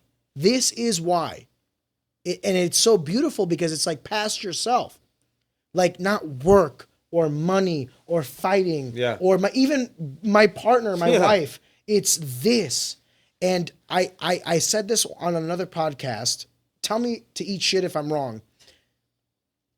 I used to think that being a man was like overcoming adversity and like, you know, being in fights and getting girls and all this other stuff. Now I realize that being a man is all about discipline and responsibility and taking care of the responsibility that I signed up for. I decided to have a kid. I need to own up to that. I decided to get married and have a partner. I need to lead her. I agree. Well, a good example of Maybe that. I'm wrong. Maybe I'm wrong. I agree. Well, I think a good example of that is, you know, have you ever seen the movie The King with Timothée Chalamet? Okay. Remember, like, in the beginning when they of that invade movie, France on no good reason? Right. But remember in the beginning of the movie when he's a drunk, he's partying all the time. He's a kid, right? He's just fucking around and finding out. But then as soon as he becomes king, what does he do? I mean, he snaps into it. I have responsibility. Right. I have Exactly. this, I think that's kind of like there's like a correlation between like... You are 100% correct. Right. It's just kind of like, all right. Everything changed. Yes. And everything changed before she got, before the baby came, when she got pregnant. That's when everything changed. Yep. Because I was thinking to myself, like, okay, like I got 7.5 months. Yep. Until this shit is here and I need to be prepared for this. Yeah. And what does prepared mean? Emotionally, physically, monetarily, spiritually. Because then, you know what's funny is, you know, I didn't think about God that much, to be completely honest with you. There was a large portion of my time after my mom died where I kind of hated God. You know what I mean? But once I had my kid, brother, there's no more humbling experience because I can take care of everything. But then there are variables that I can't take care of. And I found myself like crying, praying, please, no problems. Please, 10 toes, 10 fingers. Please, like all this. I remember, I don't know if this is TMI. There was a prayer I had to God where I was like, do not take the sins that I have committed against my daughter. Please. Please do not hold them against her. Please give her a clean slate and take them out on me. That was like a prayer I had. I was like, I don't care what you do to me. Give her every opportunity. Right. And my prayers were answered. And I remember after the fact, I was like, I've never prayed like that before in my life. Even when my mom was sick and I was like, please, like, I don't want her to die. It wasn't with the same conviction. Yes. Yeah. I prayed from my soul. Like, take me, give her. You know what I mean? And yeah. I don't know. I'm sorry. No, you're good, dude. That's real. And it changed me. It changed my relationship with God. When my daughter was born healthy and all these other things, I was the hate that I had for the source that I felt like took my mother was then filled with gratitude for the source that provided me my daughter. And I was like, I owe you. Yeah. I owe you. Yeah. So in effort of owing you, I will do my best. I'm a creature of sin just as much as the next man, but I will do my best. Absolutely. And that's where, you know, that's the part that, you know, sometimes scares me too, is just looking at all the responsibilities and all those things that are all the moving parts of creating a good, well-adjusted, functioning member of society and someone who has a good moral compass. I view it as my most important job. Right. Yeah. It's something that's bigger than you. Yes. It's bigger than you. It's bigger than even like the family. It's like this is a a thing where, you know, like now we're gonna go down another rabbit hole potentially. Please. Is look at with parenting, right? There's only so much you can do now. Like back in the day, back in the day of like, you know, I don't want to date myself here, but you know, you look at like the 50s and 60s, right? They didn't have the internet. They had the radio. Brother, the 90s didn't have the internet. Right. Exactly. They didn't have that. So you were able to control a lot more of what your kids saw, heard, and listened to. Now, you're co-parenting with society. I disagree. Really? I look at it completely differently. Interesting. I used to be able in previous generations to bullshit my kid. Now I have to be honest. Yeah, I look fair. at it as an opportunity. You are going to be bombarded with retardation and sin. Let me explain why choosing the lesser path is better. I agree. That's think why. And that's where you can like that's where It's you not can turn it into propaganda. a good. It's truth. Yeah, you can turn it into something good, but then you get kids going on the internet looking at You didn't do pornography. that? You didn't do that? Of course I did. Brother, I was 7 years old when I watched American Pie, saw my first pair of titties, and realized I'm like, there's something to this. Right. Yeah. I was like, I'm not saying I don't think I'm that- gay. I'm not saying that that's all, like we shouldn't allow that if you understand, but I am saying though that other influences will come in. I think those influences have always been prevalent. I really do. I think maybe now it's more transparent, right? Yeah. But let me turn it to you to the flip side. I remember when I was a kid, I used to hear about sex and stuff from like the older kids when I was like 11, 12, the 15, 16-year-olds who don't know what the fuck they're talking about, but I would hear from them. Now, a 10-year-old, for better or worse, information is available to them. Yes. To educate or to propagate. So it's like if my daughter, when she gets older, wants to learn about these things, which she will have infinitely better information available to her than I did.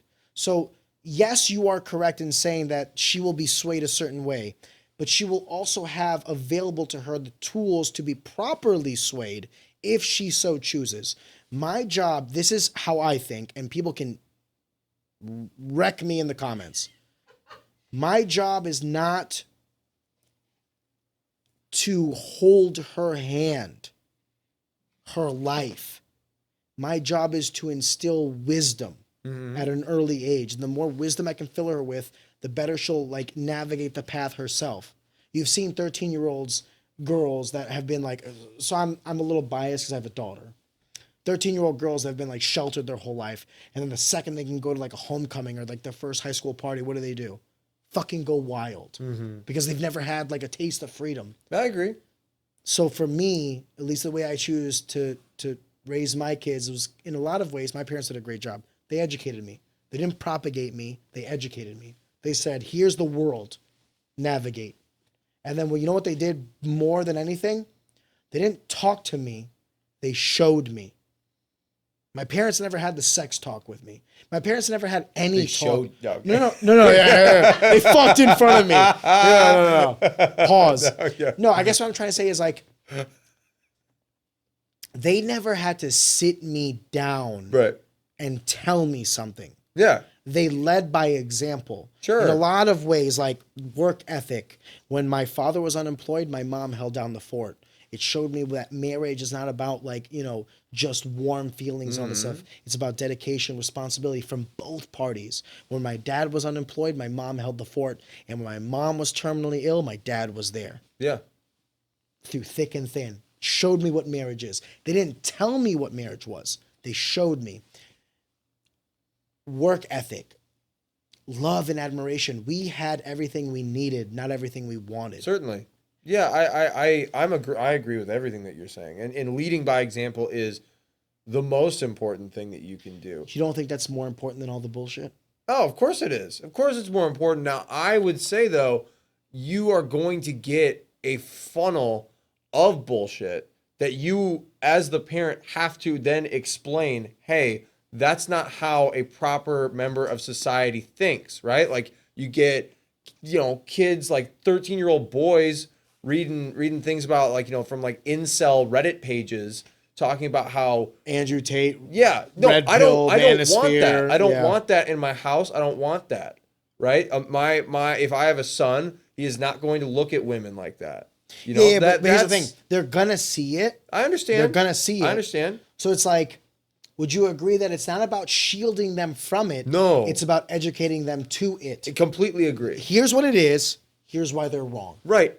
My main Or thing it's is, wrong. Or this is and what it's- have you. But it's important to open the door for that dialogue. Does that make sense? Do you think it's better to be proactive versus reactive? Would you wait to teach them about something until after they've learned about it or before they did? Depends upon the subject. Okay, let's keep it on the 13-year-old boy. Sure. Like the manosphere, the red pill community. Yeah. Because I think personally, this is my bias, there's never been anything more detrimental to young men than this Yes. frame. Absolutely. This whole thing, and I want to be careful how I say this without sounding like a douche. The monetary is important if in respect it is to acquire responsibility. The amount of money you make does not matter if you don't have any responsibility. But the second you want to have a wife, a daughter, this, that, or the other, then these start to become variables because now you have a responsibility to protect, provide, and all these other things. If you're acquiring money for material wealth, you're an idiot. An idiot. yeah. Because I would trade everything I've ever worked for my daughter And that's in a heartbeat. exactly. And that's where, like the pumping of, materialism as a way of fulfilling those things. That's So what shallow. It's so shallow. That's As I say in my where- three-piece suit. Right, that's Hey, I have a daughter and I'm happily married. that is something that like I personally would want to be a bit more proactive with, right? And hey, I also want to be sure that like they can come to me about anything. Hey, How do I'm you view thinking about- parenting? And this is kind of a weird question because you're not a parent, but forgive me. I'm just interested. No, since yeah. we're on this. Do you think as a parent you should be your kid's friend, their father? Should they be afraid of you? Should they feel welcome to you? How do you view this? So I will view it and I want to emulate my dad as much as possible because my dad God did bless. my God dad bless. did Good a- job, Mr. McVey. Seriously, Vance McVey, shout out. Yeah. He did a great job with just. He never made me feel dumb. He never made me feel like why would you ask that question? Blah blah blah. It was always no judgment. It was a very this is why I think that way, but other people think this way, and he understood perspective. right. And he also never pushed anything on me. He allowed me to form my own opinions and not, be like, well, my dad thinks this way, so I gotta think like him You because became your own person. yeah, exactly. He did a great job of allowing me to be my own person. Can I say something? And I'm curious whether you agree or deny. I think a lot of kids live a life in service of appreciation or some sort of acknowledgement from their parents. But the variable they don't understand is, by proxy of life, they will outlive them. Yeah. The way the world should work, there's extenuating circumstances, is you will bury your parents. They will not outlive you. So there will be a delta between when they die and when you die. Right. And I think that if a parent does their job right, that delta should be immaterial. When I die, my daughter should be completely prepared for this world post me. And if she's not, I did not do my job right. If she doesn't have the intellect, the grit, the this, the that, whatever, any monetary gain that I can leave her on my deathbed, if she can't handle the world, or at the very least, if there's like a change in the world for the negative, I did not do my job right as a father. Mm-hmm. Do you think I'm full of shit? I think that there is a level of like The emotional outside. Right. Because obviously, if I do my job right, she'll miss me. Yeah. I loved my dad. Okay, great. Forgive me. The emotional outside of it, Sure. I'm talking about Then yes. strictly handling the world, Then yes. external me. Yeah, absolutely. Yes. I think that's the way. Yeah. It's important to To make warriors. It sounds like so cringe, but it is. No, it's the fucking truth. Yeah, you got to make warriors, man. It's better to be a warrior in a garden than a gardener in a war. Truly, and that's where I think I want to instill a little bit of like that. Like, no, the world is gonna try to whoop your ass, and you got to whoop the world's ass. It Jackson. will. It will. It will. It'll hand you your ass every fucking day. 100%. But some days less than others. Right. And one of those things is also, you have to be sure to be like a resilient person. You know, there are a lot of people that are just so fragile. Like, you know, I just don't feel like getting out of bed today because my cat died. Yeah, good luck with that. A week ago. Yeah, good luck with that. Good luck with that. It is what it is. I agree people grieve differently, but personally, you have to like... This is where I start to get like super toxic masculine and say, yes, you're correct. But as a man with kids and a wife, no. Yeah.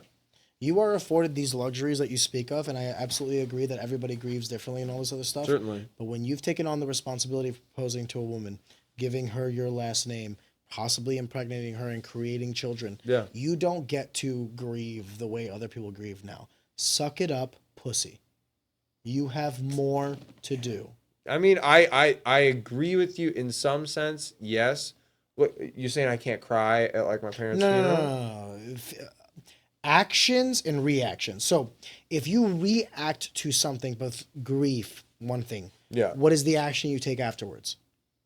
Listen, dude, a lot of my life choices stem from, I had a psychologist tell me that I suffer from trauma, like fuel or something like that. So like my mom's death somehow is the catalyst for my brother and my's success, because we had like a traumatic experience and we use that as fuel. And I'm like, the whole time she's telling me this, I'm like, what do I care? Yeah. Like, what?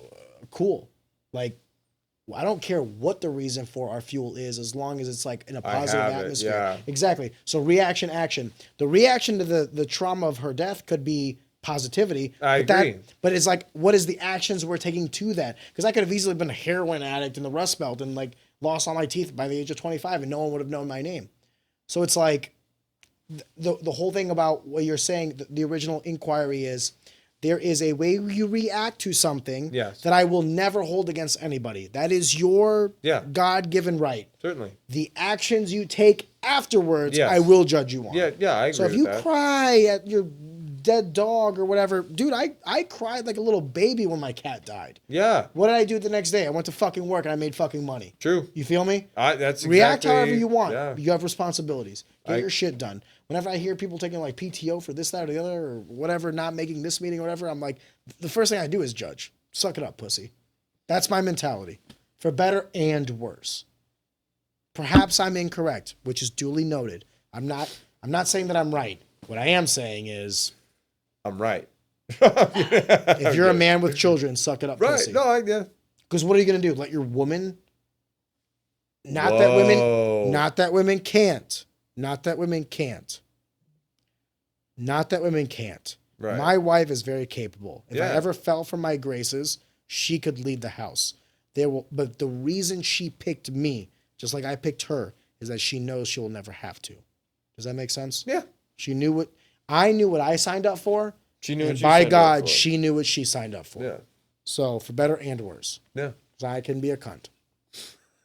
I can. Have you guys decided the date? Yeah, May of next year. Oh, wow. May of next year. 2026. We're May 7th. Okay. I think we're late May 30th. Don't do outdoors. It gets hot. Yeah. Learn from me. Yeah, May. Brother, sweat. Really? Sweat. Ugh. But it's okay because it was in a 3-piece, so like the vest keeps it in. Right. It keeps it all hidden in there. Have you thought about like the logistics of it? Have you picked a place and anything? Yep, we got that all lined up. Damn, that's it, dude. That's like. Yep, we got that all lined up. Wedding planning is the most stressful thing. She is like the captain. She's been preparing for this. Oh yeah, but like no, I'm just telling you though, like she is so amazing at just like. That's another thing that I think I look for in just like a partner is, you know, I can take things off your plate. Will you take things off my plate? Order. She is the best at that. She's like, hey, oh, you got this? Let me take that. I can take that on, whatever. And there are times where I feel like I'm, you know, I don't do my part as much as I should, right? Like anybody else, but I try my best to match what she's able to do for me. But it's one of those things where like do you try to give 50-50, or do you try to give more in the aspects where you think you can? I think it's more so like it depends on where you guys are at in life. Like sometimes you can do 50-50. Other times I'm going to do 80, she's going to do 20, or vice versa. That's how it's going to be. And you signed up for it. Yep. God bless. Yes, sir. Yeah. A completely different discussion or conversation from our first outing. Wouldn't you agree? Oh yeah, totally. Yeah, this is like, this got deep. This got really deep. Well, The other one got deep too, but you know, you get what I'm saying. Life stuff happened, you know? I grew up a little bit. it's been a year. Yeah. Do you think this past year has been immensely life-changing for you? It's made me realize a lot of stuff about myself. You know, it's made me kind of like, you You've know, done a lot. 25. You've done a lot in 1 year, dude. Right. And 25 is also kind of the year that I don't know, maybe it's just weird that I did it, but when I was as a kid growing up, 25 is kind of like the age where it's like, yeah, you're a younger adult, but you're an adult. Like you're a man now. You know? I agree. Like that lock-in thing, lock in. Do you think that it happened? It's interesting that we came to the same conclusion at the same time, but for different reasons. I'm curious what spurred this theory of like 25. Why not 23? Why not 27? Why 25? Is it because it's in the middle of your 20s and 30s? I think so. I think it's Yeah. 5, you know, it's 5 years. You've done 5 years as a 20-year-old. You're 5 years towards your 30s now. Or is it maybe because you decided to kind of pass a certain threshold at that age? I think that there's a lot of things. I think doesn't like the brains like completely develop at 25 for a male? Isn't that what they say? I've met a lot of guys. I don't know if that's true. Yeah, right. Right. I know some 40-year-olds where I'm like, you need some more development. Right. No, I get it. But I'm just saying, like for me, it was definitely, I don't know. I also, you know, I was born March 25th. So I'm like 25, right? All right, 25. That's the year. Bam. Like golden birthday. You're a man now, That's buddy. it. Not to say that I wasn't a man earlier on, but I'm just saying, you know. Let me ask you before we end this podcast, because Right. we're going for 2 hours and 40 minutes. And Woo! thank you for your time. Thank you. So the first time I talked to you, episode 13, Yeah. you were in a different stage of your life, 2 less pro wins, 1 less fiance. When I talk to you, hopefully not a year from now, let's say 8 months from now, 6 months from now, Something like that. what kind of Jackson McVey am I talking to? Well, What kind of Jackson McVey would you like me to talk to? man, that's tough. Sorry. I mean, it's not tough, but like, definitely someone who's grown. Again, like the maturity level, I think is one thing. I think that as I grow older, my heart begins to soften sometimes towards things that I used to really not have a lot of empathy for. I think maybe a bit more empathy. Can you extrapolate? What do you mean by that? Sorry. No, you're good. You know, I guess the way in which some people operate is different from me, and I used to really not like that. I used to really not like, you know, like, oh, like this is how you deal with, I don't know, finances or whatever. And it's like, well, that doesn't make sense to me. I think that's stupid. Why the fuck would you do that? Right. And I think that now I'm starting to kind of maybe care less. Maybe that's what it is. Or maybe you've been through more, so you understand that perspective can change. That's kind of more. Experience. Yeah, that's kind of more what it is. But I think perfect world, 8 months. I've had another 2 wins as a pro, and we're looking at Contender Series or UFC debut. 7-0, 8-0, Yep. brother. You might be in the UFC at that point. Right. I want that. Especially know. finishing guys in under a minute. Right. And that's I know It's that Dana White's wet dream. Yeah, finishing right. boys and Whoa. men. Finishing Pause. men in under 1 minute. Yeah. Well, anyway, you get what I'm saying. And I I don't know. I guess like realizing that, you know, I mean, I already realize it, but the marriage is on the horizon because obviously it hasn't been a year yet, but 8 months. I don't know, man. That's a really good question. I wasn't prepared for that. I got one more if you don't mind. What's up? This is anecdotal and a little bit personal, but do you think, oh man, how do I ask this question without seeing? I have immense respect for the partner you've chosen, and I don't mean this in any derogatory way Sure. at all. Do you feel like you personally now have put a time clock on when success needs to happen based on choosing a partner? Like success for my career? You could be in the UFC by 30, but now that you have a wife, do you need to be in the UFC by 26, 27, 28? Right. Have you expedited the level of what you need to see? Because you give up a lot to be a fighter. Yeah. Time, effort. The opportunity cost of time is immeasurable because it's, by definition, is what am I giving up for what am I getting? But we don't know what we're giving up because we never were asked what we're giving up. When you're single with no kids or whatever, this is an easy calculation because I wouldn't be doing shit other than playing video games and drinking at the bars or whatever. But when you have a wife, when you have possible children in the future, suddenly you start to feel like, okay, am I giving up time for my children? Am I giving up time for my wife? What is now the opportunity cost in order for me to do what it is that I'm doing? What am I giving up? It's an exponentially increasing cost. So now you're putting stress on yourself to hit this level of success to warrant that cost. Perhaps I'm incorrect. No, I mean, honestly, I haven't thought about that. Yeah, I haven't put a timeline on that. Good. Don't put more stress on you than no. And I believe that I will make it when I need to, and I will make it at the perfect time. I really do. Maybe that's why I didn't succeed. I'm serious. That answer. I always looked at it as a calculation, like I need to do something by a certain time. If not, it's no longer worth it. But then I hear you and you're like, it'll happen when it happens. Yep. Trust. You have to trust. You have to let that part of yourself and like that want of control, you got to let that go. It's hard for me too, but that's one thing that I've learned is like the more I let go of the things that I desperately want to cling to, the easier my life gets. And actually, when I let go, I realize, oh my gosh, things turn out better than I ever could have imagined. I think you're right. I think I learned a lesson today.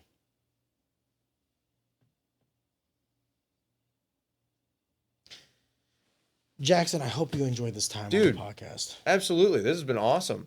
This has been a really good chat. I said it before, and I'll say it again. You are welcome on here anytime you want, man. Yeah. I genuinely hope, like, so last time I talked to you, you were 1 fiance less, 2 losses less. I hope the next time I talk to you, you are 1 fiance more. No, I'm joking. I'm joking. You are 1 wife more. Right. 2 more wins, 3 more wins more the next time I talk to you. I genuinely hope for your success.